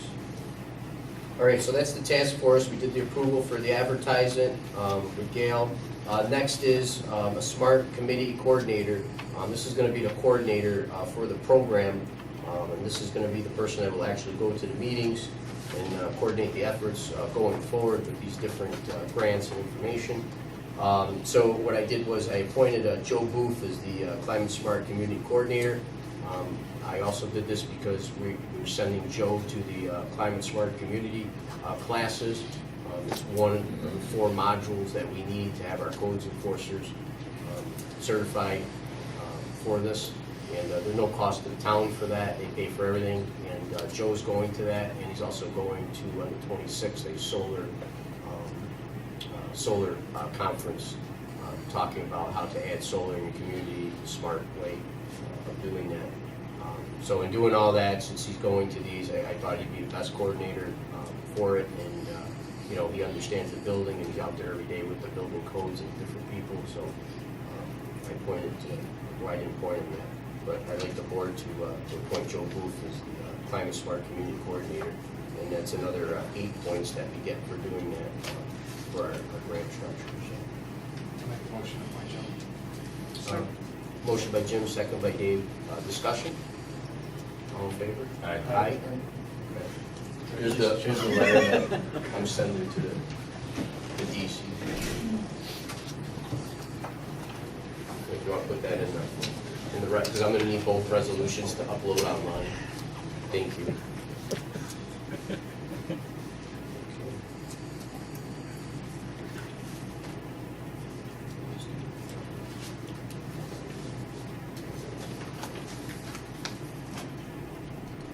Okay, just a quick one. I need to approve reimbursement for Parks Pavilion fee of $80. It got double booked. So I just need to reimburse one of the people back $80. Motion by Dave, second by Phil. Discussion. All in favor? Aye. Okay. I got here, hire part-time clerk to cover vacations. It's in the budget. We're still way under budget for my office. But again, when even my part-time person goes on vacation or stuff, we don't have anybody there, and she can only do 17 and a half hours at times, and I need somebody at the end of this term to do all the FEMA stuff, to finish up filing everything and putting all the packages together to send out. So I'd like to just get somebody in there part-time to add, if you guys are okay with it, for my department if I can. I do. I have somebody here. Again, it's only part-time. It might be like 5-6 hours a week to fill in, or again, if the clerk's going on vacation now in August and stuff, and when Barb takes her vacation, just so I have somebody there to, you know, that can answer the phones and take care of this FEMA thing. I'm gonna put her on that, just finish up the In this budget. Oh, yeah, no, we're way under budget, because the cost of even 2 secretary plus is less than what was in the budget for my secretary. She can cover my clerk too, Actually, she could, yeah. and I have money in my budget to cover that vacation. I got enough in mind, so, Okay. I mean, whatever. Yes, In the past, we utilized Peggy for my office. who did? Yeah. Oh, okay. When Carol would be out for some reason, at least she could answer the phone. Yeah, honestly, I don't even know her. Oh, Peggy Jones. Okay. I think I heard that. Across the hall from you. No, Teresa's there every day. I've never seen Peggy. So anyway, so I'd like to, if you guys are okay with it. That's fine. Yeah. That's Okay. Yep. Second? You said first. It's 1483, same as my other clerk. Effective 7/26. Do you have a specific person? Yep. Oh. You want to put it in the resolution? Yeah.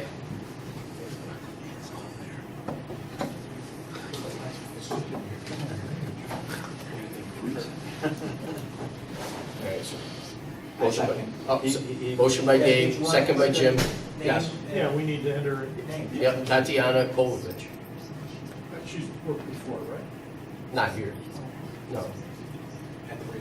1483 an hour, part-time for supervisor's office.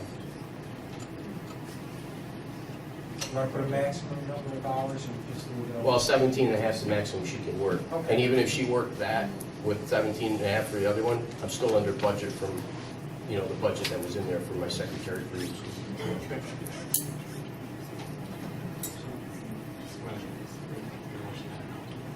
Motion by Dave, second by Jim, discussion. All in favor? Aye. And also to a lot of that time when she does the FEMA is gonna get reimbursed from FEMA anyway. That's true. So there's no cost there either, so honestly, it's peanuts or whatever. Yeah. Okay.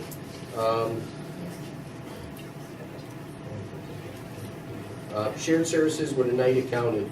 Me and Rick went to a shared services meeting, MVCC the other night, and they talked about paying the tax bills, doing the tax bills, doing the printing for us and everything else. And they don't charge us. The only thing that they would charge us is if people had fees or penalties. They would take the fees or penalties, but we would get our full tax base for that. So I told them I would bring it back to the board. It's like the Oneida County printing services things already. You could just save your money every month, on that. So they're gonna print the bills and send them? They'll print the bills and send them, and again, they don't charge us anything except for if somebody is late, they'll take the late fees, or they'll take any overages, but they won't make us that we're paying any. Does this include collecting? No, this is just the printing of it and sending out the bills. I didn't talk to them about collection, but I could do that. But we spend separate for the bills, right, to send them out. So it would be that part of it they would do for free.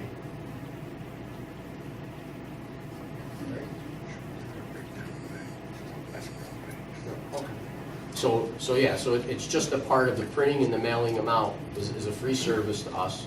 And then the only thing that we would do is, again, if we had a fee, say somebody paid their taxes late, they would take that fee. But they will not take any of our actual tax base that we get, so. Go ahead, Jim. So like right now, somebody pays their taxes late, right? They can't pay it locally. They pay it down to the county. Right, but that fee, we get the late fee. We get the late fee now, but we pay to send out the bills and all the mailing, which I think is what, 9,000 or something? 10,000, I want to say. I think that's the thing. Yeah, it was in there, like 9,000 for printing services and mailing that I seen, or else you said something different. I don't know. I'll check, but anyway, it's free. So even if it's 3,000, 2,000, the county won't charge us anything. They'll mail out our bills for us, and they'll print our bills through Oneida County Printing. And then our only cost would be collection through the bank. That'd be our only cost. Oh, all right. But if somebody pays their taxes late, and there's a $20 fee just for say, or whatever, the county takes that $20 for them. instead of giving it to us, but we still get our taxes that are on the sheet. So we don't get our late fees. So at what point does the county get the late fee? Because At any point, we just get the, in February and March? yeah, they'll get that. Or we will keep it? No, they get any late fee. They can't touch our tax base, so whatever we get, say it's, just make it easy, it's $1 million that we get, right? We get that $1 million, but if it's $1 million and $4, they get $4. If it's $1 million one, they get 100,000 late fee. You see what I'm saying? Whatever that late fee is, we don't take the hit for that. Do a lot of people pay in February? They will, yeah, a lot of people, feel they can make more money, interest. Right, and then what was it, 1%? 1% in February, 1.5% in March. Okay. But that money, is posited into the town's. Now, right, Right. Do you have any, you wouldn't know how much I don't- that amounts? So if it costs us $9,000 to print, and our late fees are worth 12,000, then it makes no sense. Then it Right, makes right. no So sense. we'll look at that. That's what I mean. Yeah, no, I mean, we're not gonna give money. And there are more fees than just late fees. Right. They're not, where we've got, Honest checks. yeah, Any other? I can't imagine it's $10,000. I just. Well, whatever, I'll make sure, I mean, Right. I'm just saying, this is But just, I'm not that's- asking for, just to look that's into the it. question, right. Right, to waste the time to look into it to see if it is a No, cost we savings. should look at it. Yeah, so, but again, it was something they brought up in the shared services meeting. The printing thing made sense and it worked out well and, It might work out. if we could save 8-10 grand, we'll go towards something else, right, or whatever, 6 grand, 5 grand. Anything's savings. Yeah, so again, it's just the printing and just like the stamps and the postage and stuff. Separate all this. Because I guess they're doing it with another town right now and it's worked well, so. They're doing postage and everything. Yeah, they're doing everything, just sending out the bills. I got you banking on the late one, Right. because I'm not sure how they fund it. Well, I think it comes into a grand scheme of things, the county's trying to do shared services, I think we send them a check to the company, about $3,400, for them.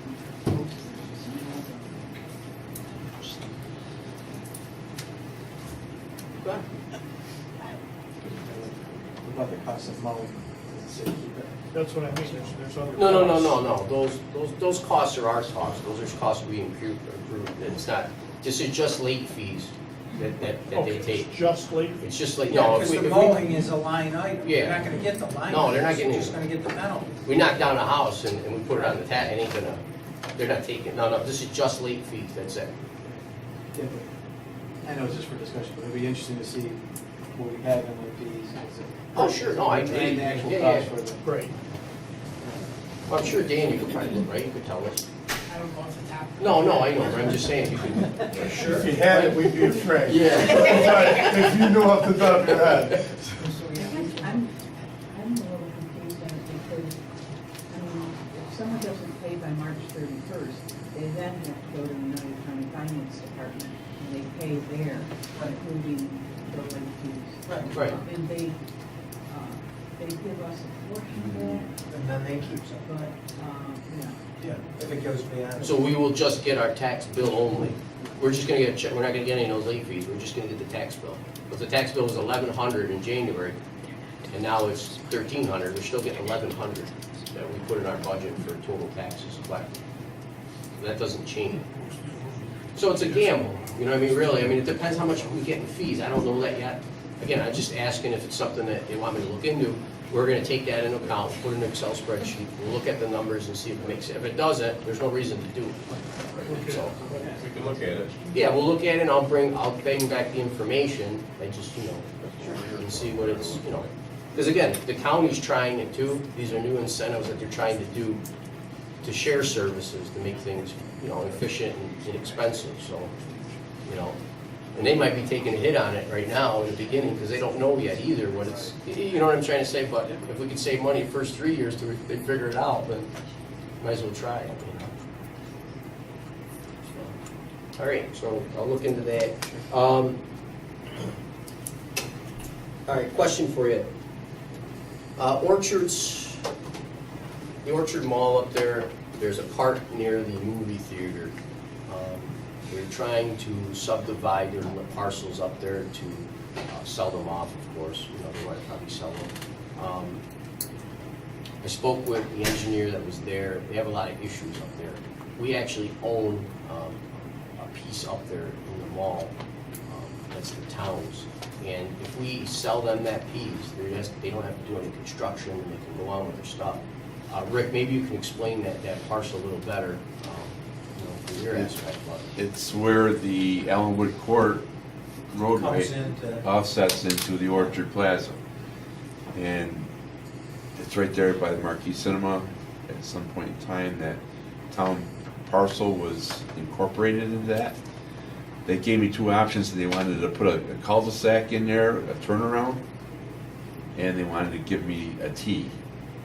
And you know where I stand with those two items. I don't like either one. It needs to continue open as an entrance, like the other two. So this is a way of leaving things the way they are and get our parcel out of there. So what do we own? What is now the roadway? Or, Allenwood Court Yeah, I is a know. town road.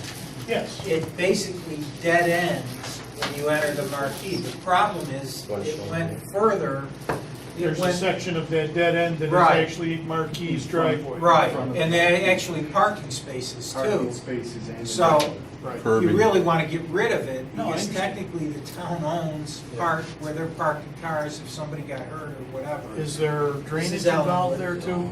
Yep. Is there storm this? drainage, a Yeah, retention, a this small thing retention? There's a here. small detention retention area off to the Elmwood Court. That's off to- not ours.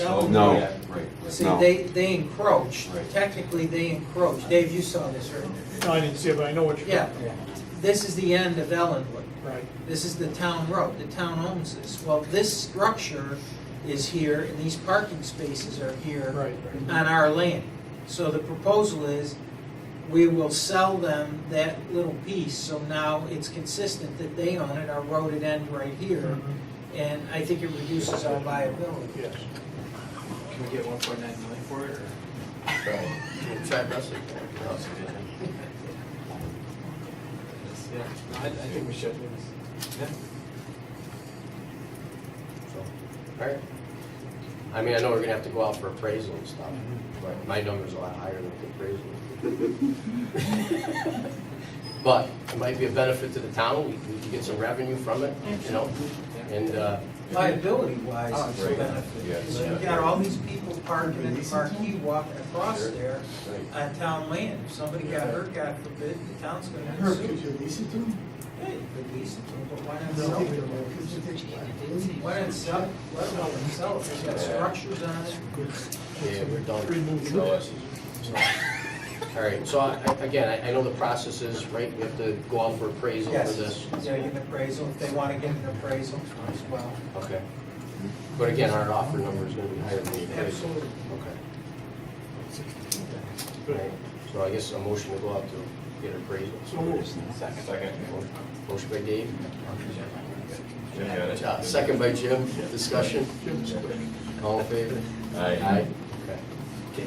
Yes, sir. Thank you. That's what it's straight.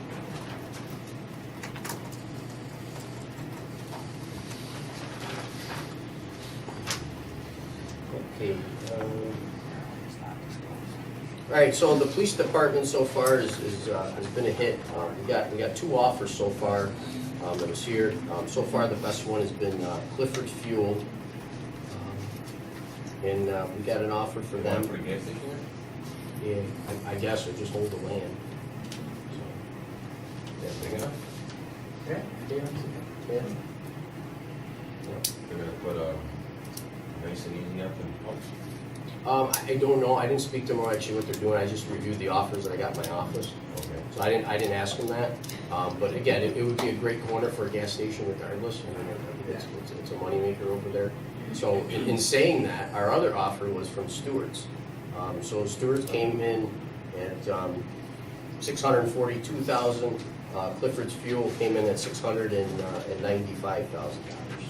So, yeah, $695, and Stewart's we got it at $642. Both contracts are as is, where is. They're purchasing them. Wasn't that building historical, the one in front? That's what I said. That's No, No. it's not. I checked it into it before I did remodeling. Yeah, It's not because it was moved. After you knock it down. We've been through that for Yeah, a lot of years. it's not historical. It's very moldy, but not historical. Those at least meet or exceed the appraised value. right? Yes, it did, yep. In fact, the Clifford Fuel actually was about $50,000 over, and he actually gave us a cashier's check, $205,000, so. Mike said he could be out by Monday. You mean you? As long as He might be running the police department out of my garage. Remember you said you, I need help moving. I got Rick already on it, right? So I was thinking we'd move the police department overnight, because there's not many people there, and then by the morning when they come, just give them a note, right, where to go. No, I'm just kidding. But anyway, so I know we put it in for how many days? We still got a 30, so when does that end, you know? I think around the 29th or something. Okay, so on the 15th, we can accept the highest bidder. I'm gonna call both of them back and just tell them so far where we're at, try to get, get the highest, best bid. So I'm gonna submit these with the check to Gail to hold.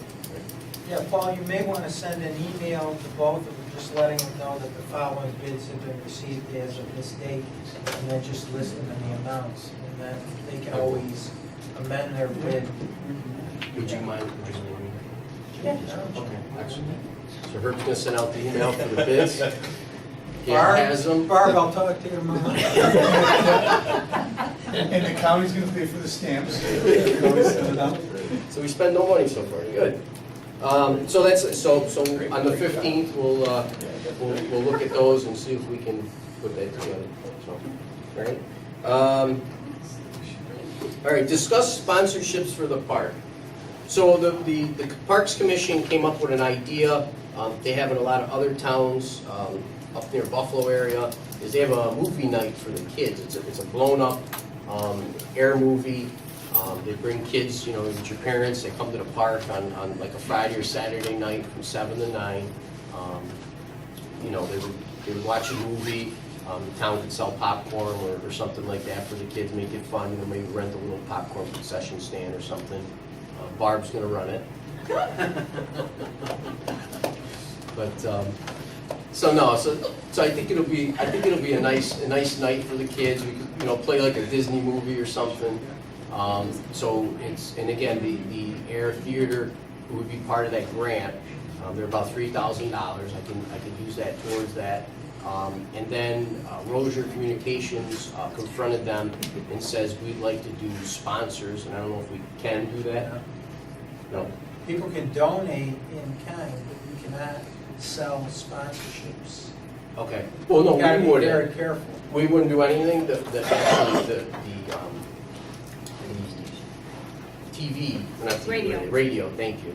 The radio station will sell sponsors. We'd have nothing to do with it. We would just give them an okay to do that. So like they'd have like Steve Ford or whatever, or Steve Pani come in and say, okay, we're sponsoring the event. So they would advertise the event so we get more traffic.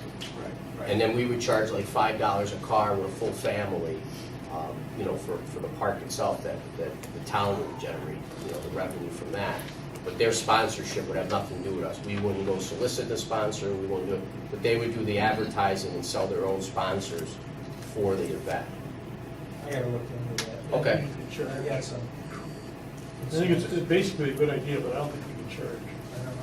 I don't think so either. I don't know how we would do it, but I've gotta look at that. Well, we wouldn't be charging for the sponsorship. The $5 that we're charging is for the people to work the event, not Barb, but for like if we had some summer help or something that we'd go there at night and just do the parking, make sure the parking's okay and that.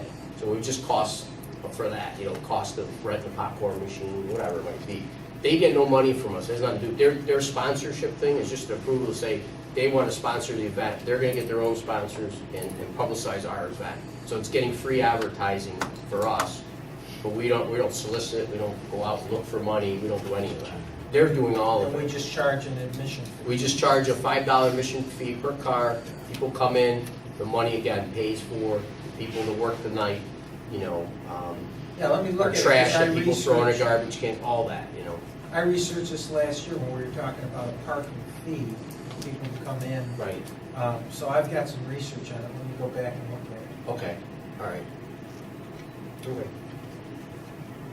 So on the next meeting, if Yeah. we like to do it, then we'll go ahead with that. So it'll just be another program at the park. Okay. Let us know if you get senior discount if you go. I'm just kidding.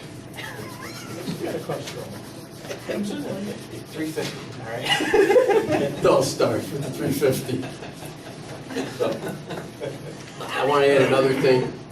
At Chadwick's Park, with our splash pad, there's a lot of money that comes in there. The kids are handling it. They're calling the parks guys and myself for change every night and stuff for that. We're going to buy a change machine out of the grant money too. We're going to put a change machine in there. It's going to give, you can put coins and dollars in there. It's going to give you a token and use the token for the splash pad. So none of the kids have cash no more and have to ask for change. And so we're going to install that in the park probably in the next week or two to alleviate all that. I've been trying to alleviate all the cash situations in the park because there's been a lot of them, and you know, it's been working out. So. All right, I got the asbestos award or bids here for the last homes for the FEMA project. One was 6 Woodbury Road. Do you want to go through each one? Yeah. Okay. Was $43,600 from Bronze Contracting, $44,000 from Mid-Atlantic Environmental, $41,300 from Two Brothers, $47,000 from Sullivan Contracting, $37,000 from Casaloon LLC, and they were the lowest bidder at $37,000 from 6 Woodbury Road. They meet the specifications in terms of The- FEMA requirements, et Yes, cetera? they all did, yep. Yep, and then we get it monitored anyway with a full report, so if they don't pass monitoring, they don't get a check. Make a motion to take the low bid. Motion for Dave, Second. second with Phil. Discussion? Discussion? All in favor? Aye. Okay, I'll send them, you guys send them a word letter, right? All right, next one is for 3506 Oneida Street. We had Bronze Contracting at $47,875. Mid-Atlantic Environmental for $97,000. Two Brothers for $81,000. Sullivan Contracting was $52,000. Cascon LLC was $72,000. 47. Yeah, 47, I'm sure, yep. Bronze Contracting for $47,875 was the lowest bidder. Yep. All right, motion by Jim, Second. second by Dave, discussion? Does anybody comment on why the discrepancy, why the widespread? I'll be honest with you, it's so hard to bid out an asbestos job, Sometimes you just have to. you know? Yeah, look at the other one we had, somebody bid 200 and something, somebody bid 40. 3 and 200. Yeah. They're all overpriced anyway to No, start. I know that. Ridiculous, I know that. okay? So, I mean, it's like shooting a dart at something and trying to figure out a price, not like real construction, I think we should let Rick do you that. know? You know what, if you get them certified, I don't have a problem with that. What was the address on that one? That one is 3506 Oneida Street, and it was for Bronze Contracting for $47,875. Motion made and seconded. Yep. All in favor? Aye. Okay. 3520 Oneida Street. This one had a little asbestos in it. It was $10,300 from Bronze Contracting, $9,700 from Midland Environmental, $13,000 from Two Brothers. Sullivan Contracting was $13,700. Cascon LLC was $18,000. The lowest bid was Midland Environmental for $9,700. Do I have a motion? Motion. Motion by Dave, Second. second by Phil. Discussion? All in favor? Aye. Okay. It's good to see that not one guy is getting. No, I know it. Well, that's good, because it'll make the project go by faster, too. Next one is 3528 Oneida Street. That's a 3-bedroom, 2-bath.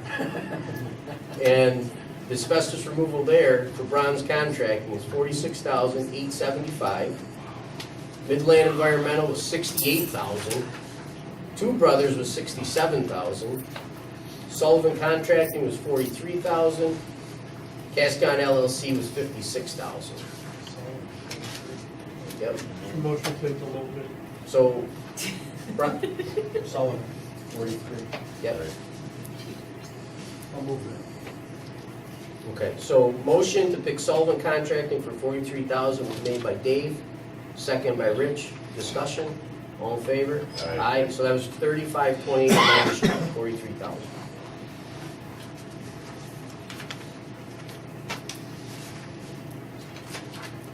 Okay, next one is 3532 Oneida Street in Chadwicks. This one, Bronze Contracting came at $47,875. Midland Environmental came in at $52,000. Two Brothers Contracting came in at $65,000. Sullivan Contracting came in at $45,600. And Cascon LLC came in at $57,000. Sullivan. Yep. So, Second. okay, so we have a motion by Jim for Sullivan Contracting for $45,600. We have it seconded by Phil. Discussion? All in favor? Aye. Aye. Okay, we got 3534 and 3536 Oneida Street. Bronze Contracting came in at $23,600. Cascon came in at $34,000. Sullivan Contracting came in at $15,800. Two Brothers came in at $27,300. 15 lower than Yep. So Sullivan Contracting came in with a low bid of $15,800 for 3534 and 3536 Oneida Street. Do I have a motion? Move that. Motion by Phil, that. Second. second by Dave. Discussion? All in favor? Aye. And this concludes all asbestos contracting for the FEMA 11 buildings for the project. Okay, Joe needs petty cash replenished. How much do you need in there, Joe, for, so it was 125, correct? Yes. Yep. So I need a motion to replace, or replenish Joe Booth's petty cash of $125. So moved. Second. Motion by Dave, second by Phil. Discussion? All in favor? Aye. Okay. Next board meeting says here August 1st. I know Herb's not going to be here at night. I'll be here during the day, but I will not be here the next town board meeting on the 1st. And I don't know, Jim. Okay. So, Well, do you mind if we make our next town board meeting on the 15th of August, which, Yes, that's good. Fine. okay. August 15th. Yeah, we had to. Yep. All right.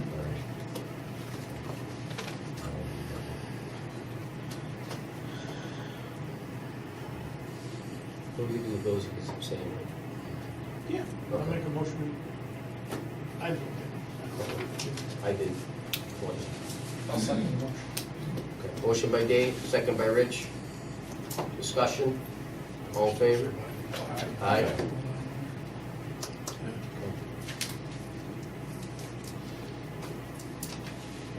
Question for you. Sure. Gander Mountain. Yeah. When is, it's gonna be ready for, go out for the. So an update, in the next 2 weeks, we should have all the construction bids in, or not bids, but the documents for construction. And then on the next board meeting on the 15th, we'll be sending those out to go out for bid, so. And we're gonna bid out each classification of construction separately. Electrical plumbing. Yeah, and Joe Booth's gonna help on running the project there also. We have a big savings there, probably 8 to 10%. So that will be a big savings for us. And we'll see what comes out of it. So, but I'll have the plans. I have the plans in my office, and probably gonna be doing a demonstration after we just get the big back of everything, go over the whole building too. So.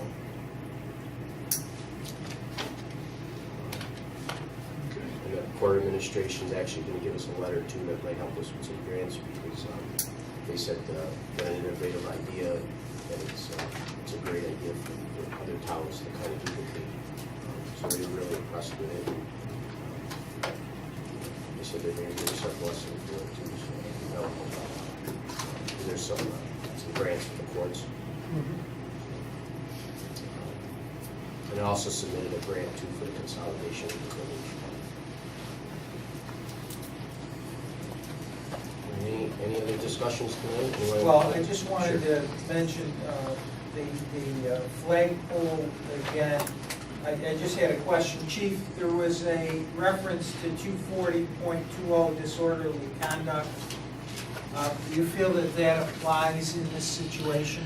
You know, I don't, but if the board wants, I can sit down with the DA's office and get their opinion on it. And I'll report back to the next board meeting. All right? And the only other thing, Joe, the setback, that constitutes a structure? Couple things here. We don't regulate flagpoles. We never have issued permits, and our code in certain areas almost exempts them from permits. If it was regulated as an accessory structure, however, it would only have to be 5 feet. 5 from the feet, property. yeah, and this is 15. Well, it's up to you guys, you know, I don't know if you want to take action, wait till we see what the chief says. I think the chief's idea is a good one. Let's explore it and see what comes back. I just wanted to bring it up. Yep. So what you're going to do is go to the DA's office to see if they would prosecute if this were to happen? Yes, exactly. Okay. Thanks, Chief. Thanks, Paul. I guess, sure. Any other business, anything anybody wants to bring up? Mr. Gillette, you got something you want to say? Saint Pagano, Gillette is my neighbor. How are you? I came, I showed you the letter, I would like to see you guys take a vote on it. The nuisance thing, he says he wants to look at it again. I'll come back again. How many times should I come? By the way, Mr. Who's in my house?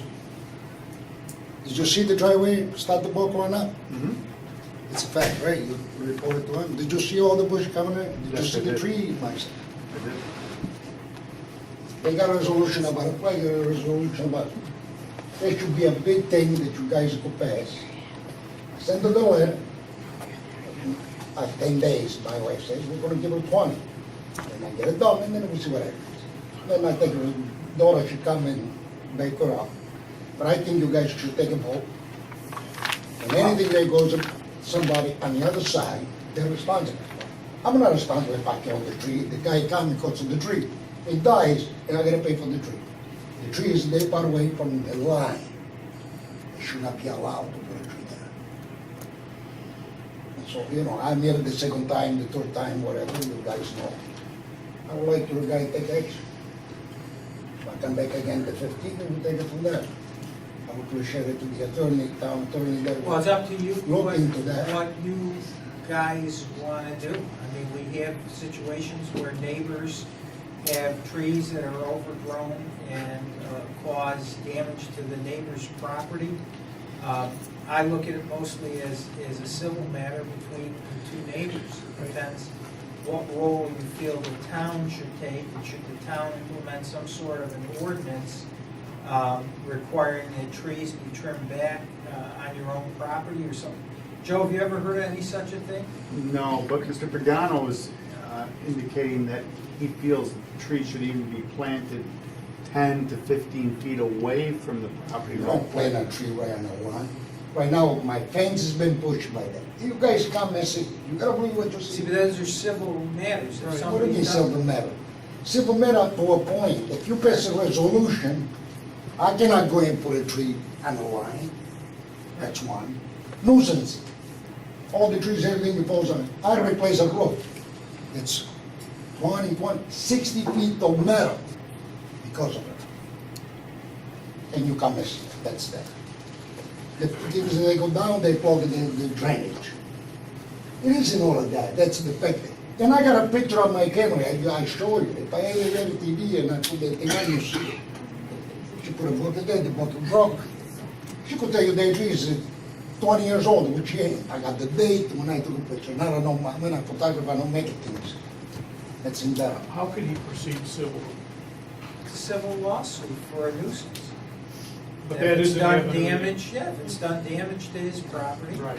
Obviously, if the tree and it's caused his fence to be damaged, if it's overgrown to the point that the roof is being damaged. Even if we were to pass on. I mean, the whole point, I've had this before, Right. he can trim Right. on his side. Right. And that's what a judge is gonna tell, judge is gonna say, well, you could trim it. Right. Why should I pay for her? That's her stuff, not my stuff. I take care Even of my if we stuff. were to pass a resolution saying you can't put a tree here, you gotta put it 20 feet this way, it still doesn't solve his I problem. don't think it And it does. doesn't affect him even. He's still got a civil matter. Right. He's got the matter. It just helps It's going existing. forward for other people that. But the most, Right. in my opinion, the best way to handle this is strictly a civil matter. And Joe, I gotta tell you, Joe is as busy as anybody No, I know. humanly can be. I know. And the stuff he's gotta follow up on, I know. and, No, you it's know, good. You, you'd be all over. That's right, you He'd have couldn't do it. 1,000 cases. That's right. That's right. So I think you need to pursue it as a civil matter. That's just my opinion. It's up to the board, whether the board wants to. Mr. Michon was there when it was my council. You recall that? Oh, I did. You could come anytime you want, but you know, believe what you say. Anybody. I think it's a joke that I gotta go civil. I gotta worry about a cutting a tree and die. If the tree die, I gotta pay. Hello. We better wake up because we're going backwards day by day. They come over here and then like 2 hours and a half today only. For what? Make a hole in the water. It's impossible, right? I thought Yeah, but you were if we gonna change, look if we into change this. the law to put the tree now, that you can't put it on the line, it You doesn't gotta change put your some kind of- situation though. It doesn't change your You situation. should pass the law, that nobody can go that close. But how does it help you? It doesn't matter, it's gonna help you, your grandparents maybe someday. It's gonna help the people here someday. Their grandkids someday. They gotta have a law. I take care of my land, 20 by 40, you take care of your land, 20 by 40. I don't come to you, you don't come to me. When you cost the property, you pay for it. I ain't gotta pay for you, and I don't want you to pay for me. I agree. And that's a common council that, come and see, believe what you saw it. Yeah, You saw it last. No. You can't even put, I let enough to see, you better have the firefighter come over to go see the other side. And I showed you. I don't You think ought to anybody's pass questioning, something. I don't think anybody's questioning the damage or the, I've been going hundreds and hundreds, 30 years, I've been No. going hundreds and thousands of dollars spent on maintenance. yeah, I understand. And nobody's. And nobody should do that, nobody. Right, and that's why I think you should pursue it so. He saw a hose from the other side on my property, me soaking wet, thrown up, and she got away with it. Some certain, can't go on. Okay. Come on, the things that is not for me only, for your rules, for them, for anybody in town. And if you pass something to be the first town in the state, God bless you all. Open the door for somebody. And good day, I come back to 15 and see whatever, but I would like, you could look into it, and I appreciate that. You guys wanna come and see me? One phone call, he's got my number, I'll pick you up. Take you to lunch too, no cost nothing to the town. And if you spend the money in town, I reimburse you. What's the interest? 103, Washington Drive. I'll come by. Give me a ring, he's got my number. I got you though. I will push it. I was down there, I see It is not only for me, for anybody. That's been the first time we start something. I want to start something. I got something in mind for the state, for the government. After 52 years, I might put a nail on it, no accomplishment, but you never know. Thank you. Idealist, I don't know how to write and read. I self-made man, I read and write on my own. Never went back to school. Have a great day, everybody. Thank you. Thank you very much. I'll come back Thank you. again when you, the 15th. 15th, we'll be here. And thank you. Thank Sorry you. about the trouble. Have a great day, everybody. You too. Joe. And watch the pedophile. Take care. Yeah. Wait, no, because if this is go on, this guy's gonna come back 6 more times. So let's look at this as a group, because it's not fair to him, for him to keep coming back, if we just sit here. we got two issues. One, if we want to institute a law about planting trees or whatever, on the, you know, whatever, that's one. Two is one that I don't think we should go down, but if things hanging over, which that seems like a big issue for him, that's, so we either gotta tell him that that's not gonna happen. Well, I think that's the way to do it, then just to press upon him that it's our collective opinion with legal counsel saying this is a civil matter and It's gonna be a nightmare. If you open that up, you can't. you know how many people are gonna call because somebody's leaves? The one I had is their leaves are blowing over onto my land. That's right. And I gotta rake the leaves. That's right. What about the municipal tree that the leaves are blowing on my land and now is the municipality gonna come and rake the leaves? And are we gonna issue building permits to it? So on the 15th, we end up with a Civil matter, but what about like going forward with people putting trees on the property line and all that stuff? Again, a lot of people, on the advice of council and codes, it's not a good move. You're taking away their use of their property. It's their property. Well, people say they can put shrubs on the end, and it just so happens it's a big tree. And it grew, and it's how old? What I will be happy to do is send an email to the Association of Towns and have just highlighting that we're having a lot of complaints about overgrown properties causing damage to the neighborhood properties, and are there any ordinances that they've seen that may be of value for us to consider? So we're doing our buildings. Motion to adjourn. Motion by Dave. Second by Jim. Discussion. All in favor? Ice cream.